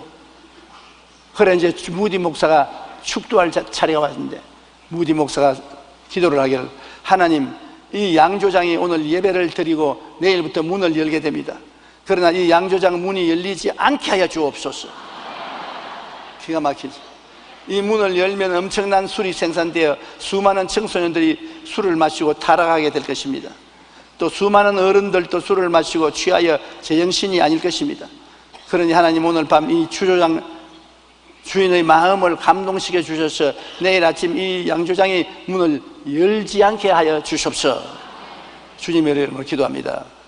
무디 목사님이 이런 축도를 하자 사람들은 예배 후 축하 파티를 하려다가 모두 당황하여 뿔뿔이 헤어져 버리고 마는 것입니다. 아주 잔치에 찬물을 끼얹어 버렸어요. 사람들마다 고개를 치고 에이, 괜히 왔다, 그러고 떠났습니다. 그날 밤 양조장 주인은 밤에 고민하느라 찬잠도 못 잤습니다. 그는 새벽에 조용히 기도하며 하나님 뜻이 무엇인지 알기 위해서 기다렸습니다. 양조장을 지기 전에 기다리지 않고 지어놓고 이제 기다렸습니다. 근데 하나님께서 잘했다, 양조장 열어라 그러겠습니까? 그때 하나님의 감동이 그에게 물결치어 싣다가 옵니다. 그는 양조장 문을 열지 말라, 양조장을 하지 마라, 그런 하나님의 말씀이 마음속에 들어왔습니다. 그래서 그는 그 이튿날 그 건물을 무디 목사님에게 바쳤습니다. 교회에서 사용하십시오. 무디 목사님은 이 양조장을 무디 신학교가 되게 해서 수많은 교역자와 전도자를 배출시켰고 기독교 부흥에 큰 도움을 가져오게 된 것입니다. 세상 술을 만날 공장을 하늘나라 술 공장으로 만들게 된 것입니다. 그게 하나님 앞에 기다릴 때 그런 큰 다른 점이 다가오는 것입니다. 잠언서 16장 9절에 사람이 마음으로 자기의 길을 계획할지라도 그의 걸음을 인도하시는 이는 야훼시니라. 우리의 운명을 결정하는 것은 하나님이 하시는 것이기 때문에 먼저 하나님의 말씀을 듣고 하는 것이 좋습니다. 하나님 말씀 듣지 않고 앞서서 하면 큰 상처와 손해를 입게 되는 것입니다. 하나님이 뜻은 인간의 생각과 너무나 다릅니다. 그러면 우리는 하나님의 뜻을 알기 위해 부르짖어 기도하며 잠잠히 하나님을 바라보고 기다리는 우리들이 되어야 되는 것입니다. 급하게 시들면 안 되는 것입니다. 그 다음 또 왜 우리가 기다려야 되냐면 믿음의 진실성을 증명하려면 기다려야 되는 것입니다. 정말 믿는 사람은 끝까지 기다려요. 정말 안 믿는 사람은 조금 기다리다가 집어치워버려요.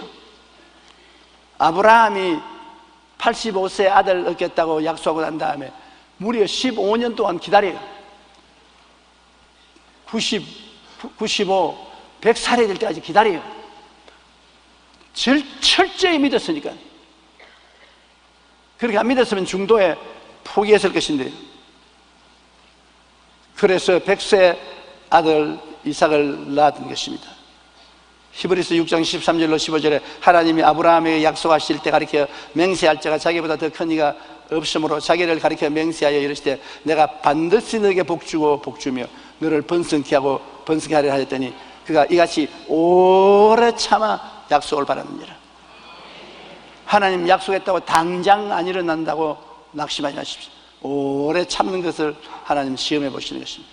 요셉은 무려 13년 동안 기다렸습니다. 애굽의 국무초리가 된 것을 하나님이 꿈으로 보여주었는데도 불구하고 종살이 13년에 잔뼈가 다 굵었습니다. 그 오랜 기다림 후에 하나님이 그를 애굽의 국무총리로 만들어 주신 것입니다.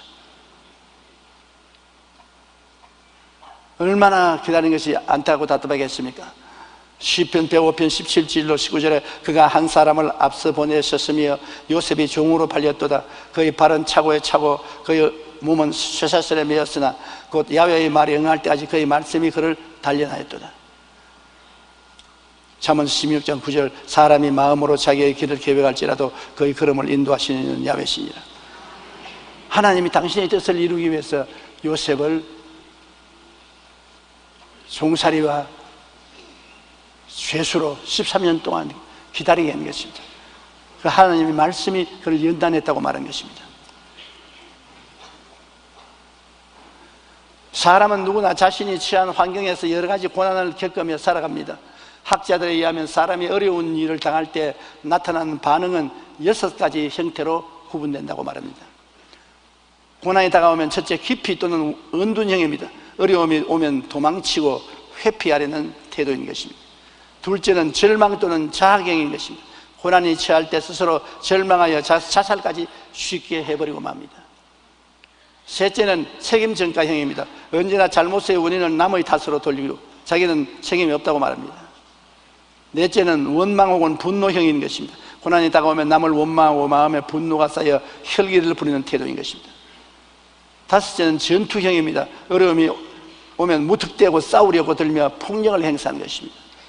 여섯째, 성숙형입니다. 고난에 처하면 원망하거나 절망하지도 않고 분노로 공격적이 되지도 않고 고난 중에 무슨 뜻이 있을 것이라 생각하며 참고 기다리는 태도인 것입니다. 이렇게 사람은 고난을 만나면 여러 가지 다른 반응을 나타낸다고 하는 것입니다. 제일 고난당했을 때 올바른 반응을 하는 것은 하나님이 무슨 뜻이 있을 것이다.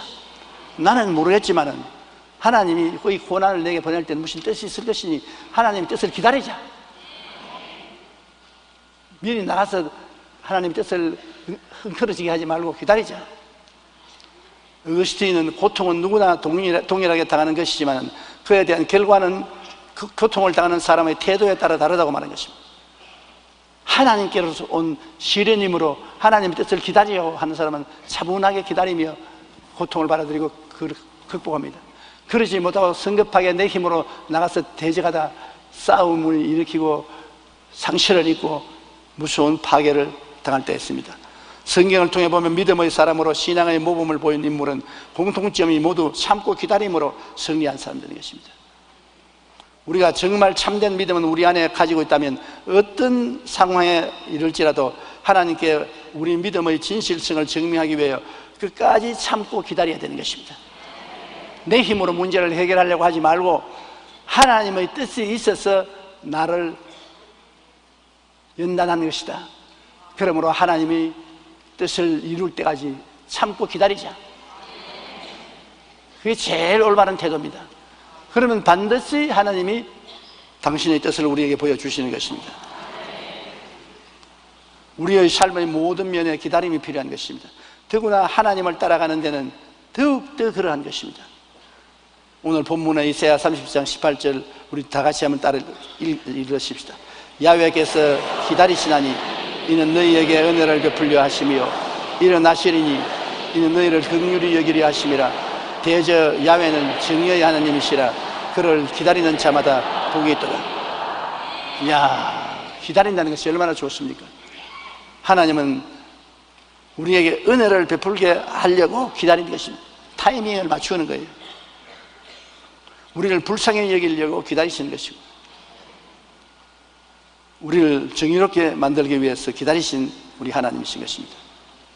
현대 문명은 빠른 속도를 강조만 합니다. 사람들은 더 빠른 기차를 타자, 더 빠른 지하철, 더 빠른 자동차, 그런 것을 선호합니다. 인터넷도 하루가 다르게 연결 속도가 빨라져 속도가 조금이라도 느리면 사람들은 기다리지 못하고 답답하여 어쩔 줄을 모릅니다.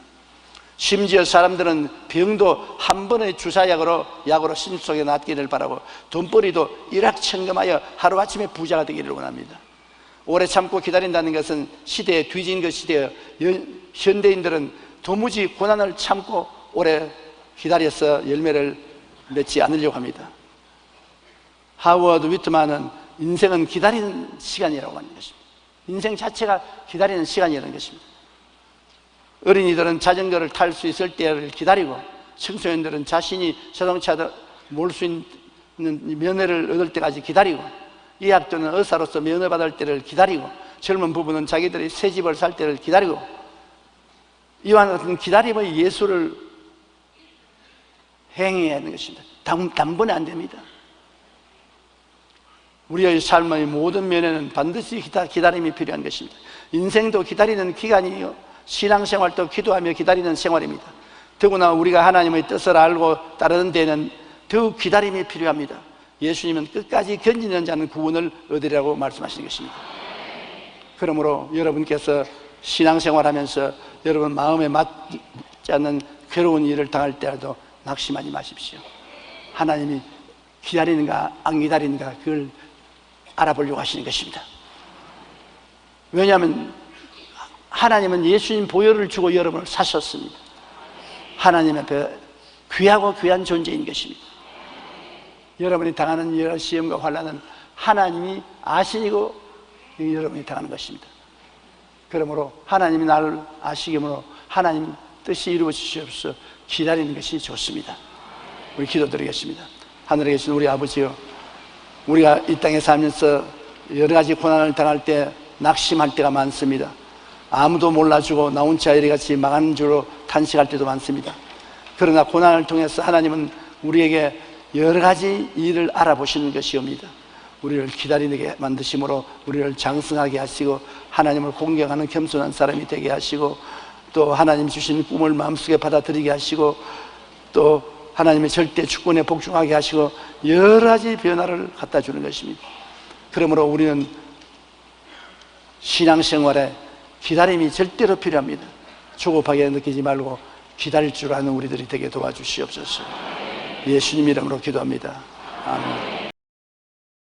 저는 오늘 이 시간에 여러분에게 얕은 곳과 깊은 곳이란 제목으로 은혜를 나누고자 합니다. 베드로는 어릴 때부터 갈릴리 해변에서 자라났었습니다. 그는 어릴 때부터 배운 직업이 바로 그물을 던져 고기를 잡는 것이었습니다. 이러므로 바다에 대해서, 기상에 대해서 그는 꽤 경험적인 지식을 가지고 있었습니다. 그러나 그의 나이 중년이 되도록 갈릴리 해변에서 살면서 그물을 던졌지만 그의 생활은 조금도 나아지지 않았었습니다. 항상 입에 풀칠하기가 바빴었습니다.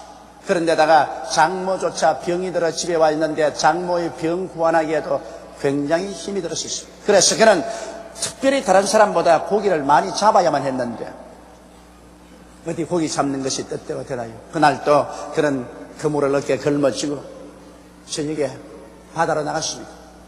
다른 사람은 다 잠자고 있는 시간에 그는 바닷바람을 맞으면서 배를 져가면서 그물을 던져서 땡기고 또 그물을 던지시고 땡겼지만은 밤중이 되어도 한 마리도 잡지 못했습니다. 점점 마음이 공허해지고 조바심이 다가옵니다. 추워지고 배가 고파집니다. 새벽이 될 때까지 있는 힘을 다해서 있는 지혜를 다해서 그물을 던졌지만은 결국엔 한 마리도 잡지 못했습니다. 배는 비었고 속도 비었고 그리고 인생이 잿빛같이 보였었습니다. 그는 배를 지어서 해변가에 나와서 빈배를 대어놓고 그물을 씻기 시작했습니다. 그런데 갑자기 굉장히 요란스러운 발걸음 소리가 나서 소스라쳐 놀라쳐라 보니 예수님이 앞에 걸어 나오는데 수많은 무리들이 예수님을 밀고 땡기면서 예수님이 옷자락에 손을 대려고 발부둥을 치면서 다가오고 있었습니다. 여러분, 예수님이 계시는 곳마다 이렇게 군중들이 모여서 아우성을 쳤습니다. 왜냐하면 예수 그리스도가 계신 곳에는 인생의 문제가 해결되었기 때문인 것입니다. 예수님이 단지 종교를 가져왔으면 그렇게 많은 무리가 예수님을 둘러싸지 않았을 것입니다. 예수께서 단지 윤리나 도덕이나 철학을 가져왔더라면 예수에게 그렇게 사람들이 동경을 하고 따라오지는 않았을 것입니다. 예수님은 인생의 문제를 해결하고 인생의 문제가 예수 앞에 오면 해결되었습니다. 그렇기 때문에 사람들은 예수님 앞에 장사진을 치고 다가오게 된 것입니다. 병든 자는 예수께 손을 대면 나아지고 귀신 들린 자는 노여남을 바랐었습니다. 절망에 처한 자는 소망을 얻었었습니다. 절름발이와 안전방에는 일어나고 걸었었습니다. 이러니 어찌 예수님 계신 곳에 사람들이 모여오지 않겠습니까? 여러분, 그러므로 예수는 우리 문제에 대한 해답이 되십니다. 오늘날도 예수 그리스도가 하나의 종교적인 대상이요 윤리와 도덕의 대상에 불과하다면 여러분, 우리 주 예수 그리스도는 비참한 구주가 되고 말 것입니다. 우리 주 예수 그리스도는 성경에 어제나 오늘이나 영원토록 동일하다고 말씀하셨으며 너희 두세 사람이 내 이름으로 모인 곳에는 나도 너희 가운데 있겠다고 말씀하신 것입니다. 그러므로 그 예수께서 오늘 여러분과 나와 함께 이 자리에 계시기 때문에 우리도 예수님 앞에 나와서 믿음으로 그 옷에 손을 대면 우리의 문제도 해결될 수가 있는 것입니다. 문제가 해결되기 때문에 그리스도는 우리의 위대한 구주가 되신 것입니다. 예수님께서 사람들에게 쫓겨서 점점 해변가로 오셔서 빈 베드로의 배에 성큼 올라섰습니다. 그리고 베드로 보고 배를 좀 육지에서 떼어주시오 그렇게 말했습니다. 음격결에 베드로는 노를 지어서 배를 육지에서 띄었습니다. 그러자 예수님이 앉으셔서 말씀을 전가하십니다. 예수님의 말씀은 생명입니다. 예수의 말씀은 진리입니다. 예수의 말씀은 인생을 살아가는 길입니다. 그렇기 때문에 모든 사람들이 넋을 놓고서 예수 그리스도의 말씀에 귀를 기울였었습니다. 베드로도 그만 예수 말씀에 심취해서 그는 그물을 씻는 것도 잊어버렸고 배고픈 것도 그 마음에 절망인 것도 다 잊어버렸었습니다. 주께서 말씀을 마치시고 난 다음에 베드로를 바라보시고 베드로야 배를 저 깊은 곳으로 들어가서 그물을 던져 고기를 잡으라고 말하셨습니다. 여러분 예수님께서는 베드로의 배에 앉으셔서 설교만 하실 뿐 아니라 베드로의 문제를 해결해 주시기로 작정한 것입니다. 이것이 우리 주님의 위대한 점입니다. 주님께서는 우리가 교회에 와서 하나님 말씀만 듣기를 원하지 아니하시고 주님은 말씀을 들은 우리들에게 문제를 해결해 주시기를 원하시는 것입니다. 주님이 단지 베드로야 배를 빌려주어서 고맙다 그러고 떠나가지 않으셨습니다. 베드로의 그 마음의 고통을 알고 계셨습니다. 베드로의 그 빈배의 고통을 알고 계셨습니다. 그러므로 말씀을 받아들인 베드로에게 주님께서는 문제를 해결해 주고 해답이 되기를 원하셨습니다. 그런데 베드로는 예수 그리스도의 말씀을 듣고 의의 없다고 생각했습니다. 주님, 내가 밤이 맞도록 그물을 던졌으나 잡은 것이 없습니다. 그러나 주의 말씀에 의지해서 그물을 던지겠습니다 하고 깊은 곳으로 배를 저어가서 그물을 내리니 애운 고기가 많은지라 자기 배에 채우고도 남음이 있어 동료들까지 불러서 동료의 배에도 채우며 배가 가라앉을 징했습니다. 그러자 갑자기 베드로는 예수께서 하나님인 줄 알았었습니다. 그래서 하나님인 줄 알자 그의 마음속에 죄악이 드러났었습니다. 그는 엎드려서 주여 나는 죄인입니다. 나를 떠나소서라고 말할 때 예수께서 이제 내가 너로 하여금 사람을 낚는 어부가 되게 하리라고 말씀하신 것입니다. 이 말씀을 통해서 우리가 배워야 될 교훈이 많습니다. 오늘날 또 수없이 많은 사람들이 얕은 곳에 그물을 던지고 살 수 있습니다. 인생의 얕은 곳에 그물을 던진다는 말인 것입니다. 여러분, 아담과 하와의 혈통을 통해서 육으로 태어난 인생은 모두 다 얕은 곳에 살고 있습니다. 인간의 육신의 삶이라는 것은 감각적인 인생이요, 인간의 이성을 따라 사는 삶이요, 인간의 능력을 따라 사는 삶은 얕은 곳에 사는 인생인 것입니다. 아주 얕고 표면적인 인생에서 지표의 먼지를 끌어가면서 살다가 사라지는 것이 인생인 것입니다. 그러므로 육으로 난 것은 육입니다. 육신으로 태어난 사람은 그 자체가 얕은 것이며 그 사람들이 사는 삶 전체가 감각을 통하여 보고 듣고 냄새 맡고 맛보고 만지는 세계에 살고 있고 인간의 이성과 지혜로 살며 또 전통과 경험에 의해서 사는 삶은 얕은 곳에 인생을 사는 사람인 것입니다. 이것은 인위적인 힘으로 살다가 벽에 부딪혀서 인간으로서 해결할 수 없으면 절망해버리고 맙니다. 그러나 주님께서 원하시는 것은 우리가 깊은 곳에 와서 그물을 던지기를 원합니다.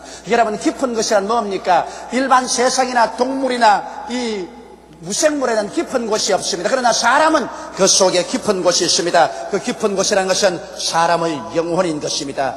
육체의 삶에는 얕은 삶밖에 없지만 사람의 영혼을 발견하면 사람은 영혼 속에 깊은 세계를 발견합니다. 이러기 때문에 우리가 회개하고 예수를 구주로 모시면 우리의 영혼이 살아나며 우리의 깊은 세계를 발견하게 되는 것입니다. 육신으로 살던 사람들이 이제 영혼으로 사는 길을 발견합니다. 그 사람으로 살던 사람이 속 사람을 통해서 사는 길을 발견합니다. 이거로만 살던 사람들이 하나님의 말씀으로 사는 세계를 발견하게 되는 것입니다. 깊은 곳에 들어간 사람은 거듭나서 영적으로 신령한 세계를 얻은 사람이요, 이러한 사람은 하나님의 말씀과 성령의 인도로 통해서 사는 깊은 세계를 발견하게 되며 믿음으로 사는 깊은 세계를 얻게 되고 하나님의 능력으로 사는 삶을 살게 되는 것입니다. 이러한 사람은 막다른 골목에 처했을지라도 얕은 세계에서 도저히 해결할 수 없는 문제들을 하나님과 직접 깊은 곳에서 해결하게 되는 것입니다. 그러므로 오늘 이 시간에 우리가 진실로 마음속에 깨달아야 될 것은 우리의 삶은 얕은 인생의 삶만 있는 것이 아니라 깊은 곳도 있다는 것을 알아야 되는 것입니다. 베드로는 얕은 인생만 살았었습니다. 베드로는 육신으로서 인간의 지혜와 총명과 수단과 방법과 경험을 통해서 인간적으로 살았었습니다. 얕은 곳에 그물을 던진 그는 평생을 살아도 늘 빈배요 흑이증이 있었습니다. 그러나 예수님께서 그 배에 들어오자마자 예수님은 베드로에게 깊은 곳에 들어가서 사는 길을 가르쳐 주신 것입니다. 오늘날도 여러분과 나 인생의 뱃속에 예수님께서 들어오시면 예수님은 여러분과 나의 손을 잡고 우리 영혼을 살려주셔서 이 외면적인 세계가 아닌 영적인 세계, 그 사람이 아닌 속사람으로 떡으로만 사는 것이 아니라 말씀으로 사는 깊은 세계로 손잡고 이끌어 주어서 하나님의 능력으로 사는 세계를 발견하게 만들어 주시는 것입니다. 그러면 오늘 저는 여러분과 함께 깊은 그것으로 들어가는 길을 마련해 보고자 하는 것입니다. 우리는 어떻게 하면 깊은 곳으로 들어갈 수 있을까요? 첫째로 깊은 곳으로 들어가기 위해서는 자아가 깨어져야만 하는 것입니다. 아담과 하와의 혈통을 통해서 태어난 인간은 육신적이요, 정욕적이요, 탐욕적이요, 자아중심주의입니다. 인본주의적입니다.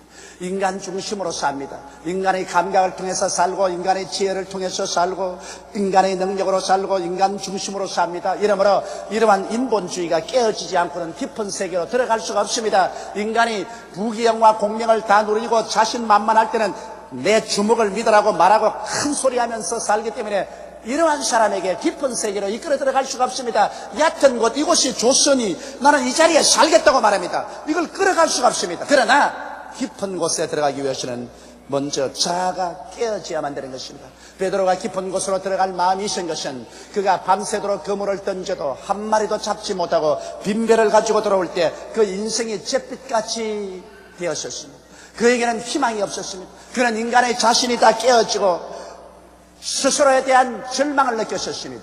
그러니까 그는 얕은 세계를 버리고 자아를 버리고 깊은 세계로 예수님의 인도를 따라 들어가고 싶은 마음의 준비가 되어 있는 것입니다. 오늘날도 여러분과 내가 깊은 곳에 들어가기 위해서는 여러분과 내가 깨어져야 합니다. 여러분, 우리의 생애 속에 여러 가지 시험과 환난과 고통이 다가오는 것입니다. 이것은 여러분과 나를 깨뜨려서 깊은 세계로 이끌어 들어가기 위한 하나님의 손길인 것을 알아야만 하는 것입니다. 모든 것이 다 편안하면 우리들은 그 자리에 안주하고 이 지표를, 이 얕은 세계를 떠나려고 하지 않습니다. 깊은 곳으로 들어가는 것은 용기가 필요하고 모험이 필요합니다. 그렇기 때문에 현실에 깨어지지 않은 사람은 깊은 세계 속으로 들어가려고 생각하지 않습니다. 이렇기 때문에 예수를 구주로 믿고 구원받아 깊은 세계로 들어온 사람들 치고 평탄한 길을 걸어온 사람 별로 없습니다. 대개 다 영적인, 심적인, 육체적인, 생활적인 시험과 환난을 통하여 깨어지는 체험을 한 것입니다. 사람들마다 태어날 때부터 깊은 세계에 태어난 분은 없습니다. 오직 예수님만이 깊은 분으로서 깊은 세계에서 태어났지, 우리 인간은 모두 다 얕은 곳에 태어난 육신의 인생들인 것입니다. 그러므로 우리는 얕은 데서 점점 깨어지면서 깊게 들어가는 것입니다. 아브라함을 보십시오. 아브라함이 나이 75세 처음 하나님이 부르심을 받고 출발했을 때 그는 자신만만했습니다. 그러므로 그는 얕은 곳에 사는 인생이었습니다. 인생의 약삭빠른 지혜와 지식과 총명을 의지하고 살았습니다. 그래서 가나안에 아내와 함께 둘이서 들어오라 하는데 모든 재산 다 모아가지고서 모든 종들 다 거느리고 얕은 인간의 지혜와 지식을 따라서 갔고, 거기에서 낭패 실망당하자 그는 또 얕은 인간의 지혜와 지식으로 애굽으로 내려가서 자기 아내를 여동생이라고 해서 시집 보내고 그 대가로서 먹고 살았고, 얕은 곳에 사는 인생이었어요. 그러나 그가 삶의 연륜이 보태어지자 얕은 곳에 사는 인생의 생활이 아무런 의미가 없다는 것을 알고, 또 하나님의 섭리로 말미암아 수없이 시련을 통해서 그는 깨어졌습니다. 그의 나이 100살이 되었을 때 얕은 곳에 인생은 포기하고 말한 것입니다. 그는 살든지 죽든지 흥하든지 망하든지 성하든지 쇠하든지 하나님께만 의지했습니다. 100살에 그는 깊은 곳에서 하나님을 믿어 아들을 얻었고, 그 아들이 자라서 이제 뛰어다닐 때 하나님이 제물로 드리라고 말할 때 두말하지 않고 얕은 인생의 지혜나 논쟁을 하지 않고 그대로 믿음으로 하나님께 바치려 모리아산으로 갔었습니다. 비로소 아브라함은 깊은 곳에 들어가서 살게 되었고, 그로 말미암아 믿음의 조상이 되고 하나님의 큰 축복을 받는 사람이 되었습니다. 이삭 같은 사람은 적시로 깊은 곳에 들어갔습니다. 그는 아버지가 그를 잡아 제물로 드리려고 할 때 아버지를 밀쳐버리고 도망칠 수 있었습니다. 그러나 그는 그곳에서 자아가 죽고 하나님의 뜻이면 무엇인지 하겠다는 그러한 깊은 세계의 신앙을 발휘한 사람인 것입니다. 야곱은 적시로 자기의 육신의 삶이 죽었었습니다. 그는 아버지가 그를 잡아서 제물 드리려 할 때 수많은 마음의 번뇌와 고통을 그 자리에서 체험하고 그것을 극복하고 자아를 깨뜨리고 하나님 앞에 제물로 나갔었습니다. 그렇기 때문에 그는 깊은 곳에 하나님의 말씀과 순종으로 사는 것을 배웠고, 그 결과로 이상만큼 일생을 살면서 고난 없이 복만 받고 사는 사람이 없습니다. 야곱은 굉장히 얕은 곳에 사는 사람입니다. 약삭빠른 인간의 지혜와 지식과 총명을 어찌하고 그는 수단과 방법이 많은 사람이요 사기꾼이었습니다. 형을 속이고 아버지도 속이고 장자의 명분을 빼앗고 외아저씨 집으로 도망을 쳐서 20년 동안 속이고 속이면서 살았었습니다. 그러나 그가 고향 땅에 돌아오게 될 때 하나님은 그를 얕은 곳에서 깊은 곳으로 이끌기로 작정을 하셨습니다. 야복나루 때 왔을 때 형이 400인의 군대를 거느리고 그를 죽이러 온다고 할 때 그는 밤새도록 기도했었습니다. 그럴 때 천사가 내려와서 그와 함께 실험을 하고 환두뼈를 쳐서 어긋나게 해서 절름발이를 만들었었습니다. 얕은 곳에 사는 인생의 막다른 종말을 가지고 왔습니다. 그는 형이 400인 군대를 가지고 오는데 이제 도망칠 수 있는 다리의 힘도 없었습니다. 완전히 얕은 물가에서 그는 깨어졌습니다. 그러자 그건 거기에서 하나님을 찾았습니다. 하나님이여, 내게 축복해 주지 아니하면 내가 하나님을 놓지 않겠나이다. 그래서 그 이름이 야곱에서 이스라엘로 변화를 받고 그는 얕은 곳을 떠나 하나님을 의지하고 말씀을 믿는 깊은 곳으로 들어갔고, 그 결과 믿음으로 나오니 하나님이 역사에서 죽이러 오던 형이 오히려 동생을 환영하고 그를 얼싸안고 보호해주고 그로 하여금 무사히 고향 땅에 들어오게 해준 것입니다. 요셉같이 청결하고 올바른 청년이었지만은 그러나 그는 역시 얕은 곳에 태어난 인생입니다. 그를 깊은 곳으로 이끌어들어서 하나님의 깊은 세계에서 살게 하기 위해서는 얕은 인생을 깨뜨려야 되었습니다. 그러므로 17살에 그가 종으로 팔려서 애굽의 보디바르 집에 가서 뼈가 으스러지는 종살이를 하고 그 다음 절망적인 감옥에 투입되어서 그의 모든 인생이 파멸되고 절망인 것을 깨달으셨습니다. 그럴 때 그 얕은 인생의 갑질이 깨어지고 그런 깊은 세계를 찾았었습니다. 하나님을 찾고 그 영혼을 찾았었습니다.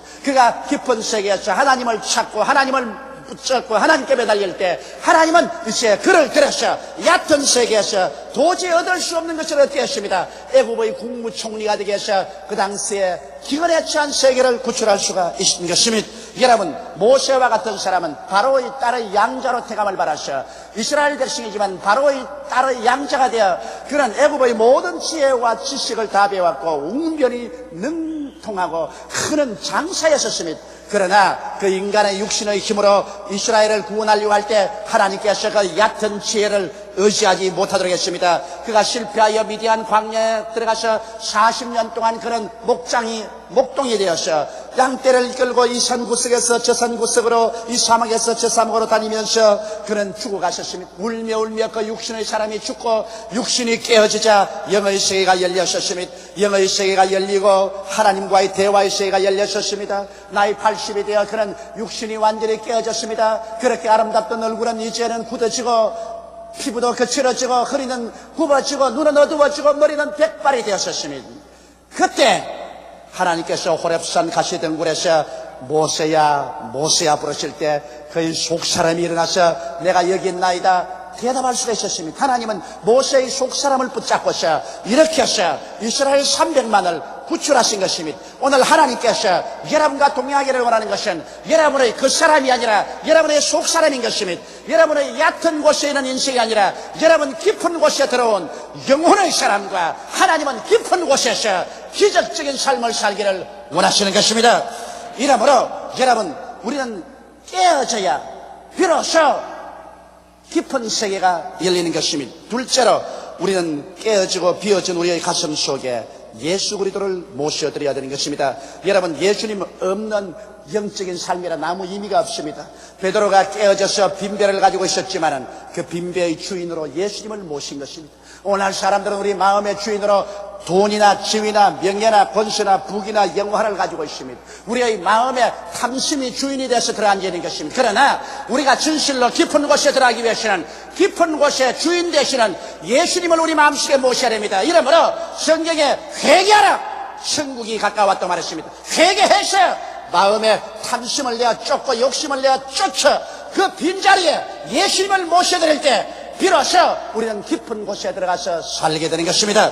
예수님께서는 여러분의 마음속에 놀러 들어오지 않습니다. 예수님께서는 구원의 역사를 이루기 위해서 여러분 속에 들어오십니다. 천국이 여기 있다 저기 있다도 못하리니 천국은 너희 안에 있느니라고 말씀하신 것입니다. 예수님은 여러분 속에 천국을 가지고 들어와서 오늘 이 시간에 죄를 용서하시고 성령으로 채우시고 마귀의 권세를 깨뜨리고 병을 고쳐주시며 저주에서 해방시켜주셔서 가시와 은덕기에서 벗어나고 영원한 천국에 들어가는 여러분이 되도록 주께서 역사하고 계신 것입니다. 이러므로 그리스도를 여러분 가운데 모셔야 됩니다. 가득한 뱃속에는 그리스도가 들어올 자리가 없습니다. 빈 뱃속에 들어올 자리가 있습니다. 여러분이 깨어져서 탐욕을 다 토해놓고 난 다음에 빈 마음이 되었을 때 예수님이 들어와셔서 여러분은 깊은 영의 세계를 얻게 되고 깊은 영의 하나님을 모시고 그와 함께 위대한 삶을 가질 수가 있는 것입니다. 셋째로 여러분은 이제 깊은 세계 속에서는 말씀과 성령으로 살아야 되는 것입니다. 이 세상에 육신의 정욕, 안목의 정욕, 이성의 자랑을 따라 사는 것이 아니라 이제 깊은 세계 속에는 말씀으로 살고 성령으로 삽니다. 얕은 곳에 있는 사람들에게는 아무리 하나님 말씀을 보여주어도 여러분 그 말씀을 깨달을 수가 없습니다. 왜냐하면 말씀은 깊은 곳에서 온 것이기 때문에 깊은 곳에 사는 사람만이 깨달을 수 있습니다. 예수 안 믿는 육신의 사람에게 성경 한 내 보여주십시오. 아무리 봐도 무슨 말인지 한마디도 알아듣지 못한다고 말할 것입니다. 그러나 여러분 구원받아 깊은 속에 들어온 사람은 이 성경을 읽으면 구구절절히 진리의 말씀이요 꿀보다도 달고 송이꿀보다도 더 달게 되는 것입니다. 이러므로 우리가 깊은 곳에 사는 사람은 말씀을 사랑하고 하루 적어도 1시간 이상씩 기도해서 성령으로 충만한 삶을 살아야만 되는 것입니다. 여러분 하나님의 성령께서 우리 오게 오시면 성령은 여러분의 나의 영을 살아일으켜서 깊은 세계 속에서 살게 만들어주는 것입니다. 말씀과 성령으로 충만한 삶, 이것이 바로 깊은 곳에서 사는 삶인 것입니다. 넷째로 이제 깊은 곳에 사는 사람은 하나님의 말씀으로 문제의 해답을 구합니다. 문제가 다가올 때 그 문제에 대한 해답을 하나님의 말씀을 따라서 구하지 인간의 지혜나 지식이나 총명을 따라서 구하지 않습니다. 왜냐하면 깊은 곳에 사는 사람은 떡으로만 살지 않습니다. 하나님이 입으로 나온 말씀으로 말미암아 삽니다. 깊은 곳에 사는 사람은 이제 믿음으로 말미암아 살고 인간의 이성으로 살지 않습니다. 그렇기 때문에 문제의 해답을 하나님 말씀에서 찾아야 됩니다. 나는 우리 교회 열심히 해놓은 한 가정의 간증을 들었었습니다. 그건 막벌이 해먹고 사시는 부부인데 남편이 그만 허리를 다쳐서 일을 못하게 되었어요. 그래 경제적인 부담이 부인에게 다 와서 부인이 행상을 합니다. 총일 행상을 하고 다녀도 별로 벌지도 못하고 다리도 아프고 마음은 고통스럽습니다. 그 고통을 이길 수가 없어서 부인이 술을 마시기 시작했는데 제일 좀 한두 잔 마시니까 그렇게 기분이 좋더래요. 아주 얼큰해지는 게 걱정 근심이 싹 사라져서 야 이거 참 희한한 세계가 있구나. 그래서 마시기 시작한 것이 점점 많이 마셔서 나중에는 술 없이는 못 살게 아예 알코올 중독자가 되었습니다. 그래 밥도 안 먹고 술만 마시니까 몸은 새카맣게 여비고 그냥 위 속이 썰여서 그 다음 위 약을 먹기 시작하는데 얼마나 약을 많이 먹었던지 약 중독이 걸리고 말았습니다. 그래서 행상에서 벌은 돈은 술 마시고 약 먹는 데 다 버렸어요. 그래서 나중에는 완전히 폐인이 되어버렸어요. 가정에도 폐인이 되고 이웃 동네도 폐인이 되고 말도 막말을 하고 행동도 마음대로 하고 거칠기 끝이 없는 자비가 되었어요. 사람들마다 그럴 때 피하는데 우리 교회 구역장 한 분이 그 부인을 사랑하고 위해서 기도해주고 만나기만 하면 격려해주고 이렇게 살면 안 된다. 당신이 새로워질 수 있는 길이 있다. 그 길은 우리 교회 나와서 하나님 말씀을 들어보아라. 하나님 말씀만이 당신을 살리지 인간의 힘으로는 당신이 살 도리가 없다. 하도 사랑과 친절을 베풀어주기 때문에 그게 감동해서 교회를 따라 나왔었어요. 교회 나와서 하나님 말씀을 듣자 그는 깜짝 놀랐다는 것입니다. 이런 세상도 있는가? 나는 여태까지 육신을 따라 살았는데 여기 도무지 내가 듣지도 보지도 못한 다른 세상이 있구나. 예수 믿고 하나님 품에 안겨서 하나님의 능력으로 사는 이런 다른 세상이 있구나. 그래서 그는 깊은 곳을 발견했었습니다.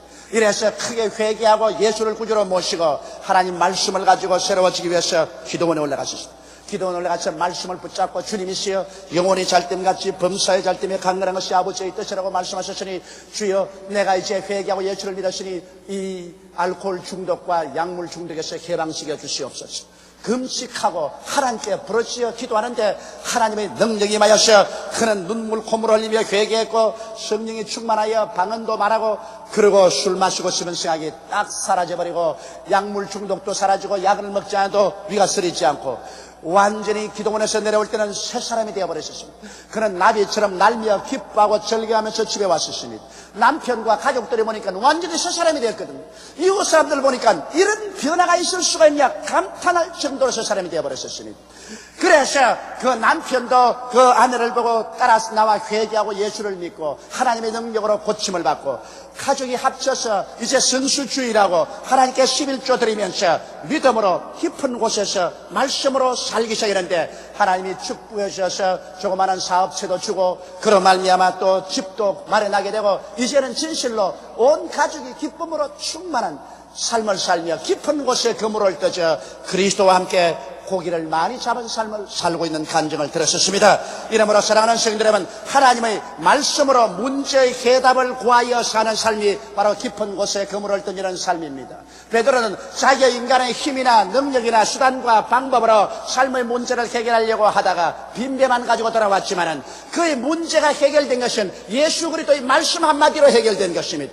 예수께서 깊은 곳에 가서 그물을 던져 고기를 잡으라는 그 말씀 한마디가 문제를 해결하고 말한 것입니다. 여러분, 우리 깊은 곳에 사는 사람들은 문제가 있으면 하나님 앞에 나와서 말씀을 찾고 하나님의 성령의 인도를 기다려야 되는 것입니다. 말씀으로서 우리 문제의 해답을 찾을 때 오늘날도 하나님께서는 성경을 통해서 설교를 통해서 기도할 때 성령의 음성을 통해서 말씀을 주시는 것입니다. 여러분, 말씀을 받아서 그 말씀으로 다섯째로 담대하게 믿음으로 실천하는 것입니다. 여러분, 말씀으로 실천하면 힘이 듭니다. 왜냐하면 베드로가 대낮에 배를 지어서 고기 잡으러 바다 가운데로 들어가는 것 보고 모든 친구들은 다 손가락질을 할 것입니다. 저 사람이 이제는 미쳤구나. 이제는 환장했어. 대낮에 고기 못 잡는 것 온 세상이 다 아는데 저런 어리석은 짓을 어떻게 할까? 베드로야, 너 돌았니? 지금 몇 시라고 배를 지어 깊은 데로 들어가느냐? 아마 그렇게 흉을 봤을 것입니다. 말씀을 따라 살려면은 많은 얕은 곳에 있는 사람들이 깊은 데 있는 사람의 심정을 모르기 때문에 흉을 보고 욕을 합니다. 황새의 마음을 뱁새가 어찌 알리요? 깊은 곳에 있는 사람의 마음을 얕은 곳에 사는 사람이 어떻게 알 수 있는 것입니까? 그러므로 깊은 곳에 사는 사람은 얕은 곳에 사는 사람이 뒤를 잡아 당기고 흉을 보고 손가락질 할지라도 두려워하지 마십시오. 이것은 반드시 다가옵니다. 왜? 얕은 곳에 있는 사람이 깊은 곳에 들어간 사람을 이해가 되지 않습니다. 깊은 데 들어간 사람은 하나님으로 더우려 살고 얕은 데 있는 사람들은 육신을 더우려 사는 것이니 육신이 어떻게 하나님을 알 수가 있겠습니까?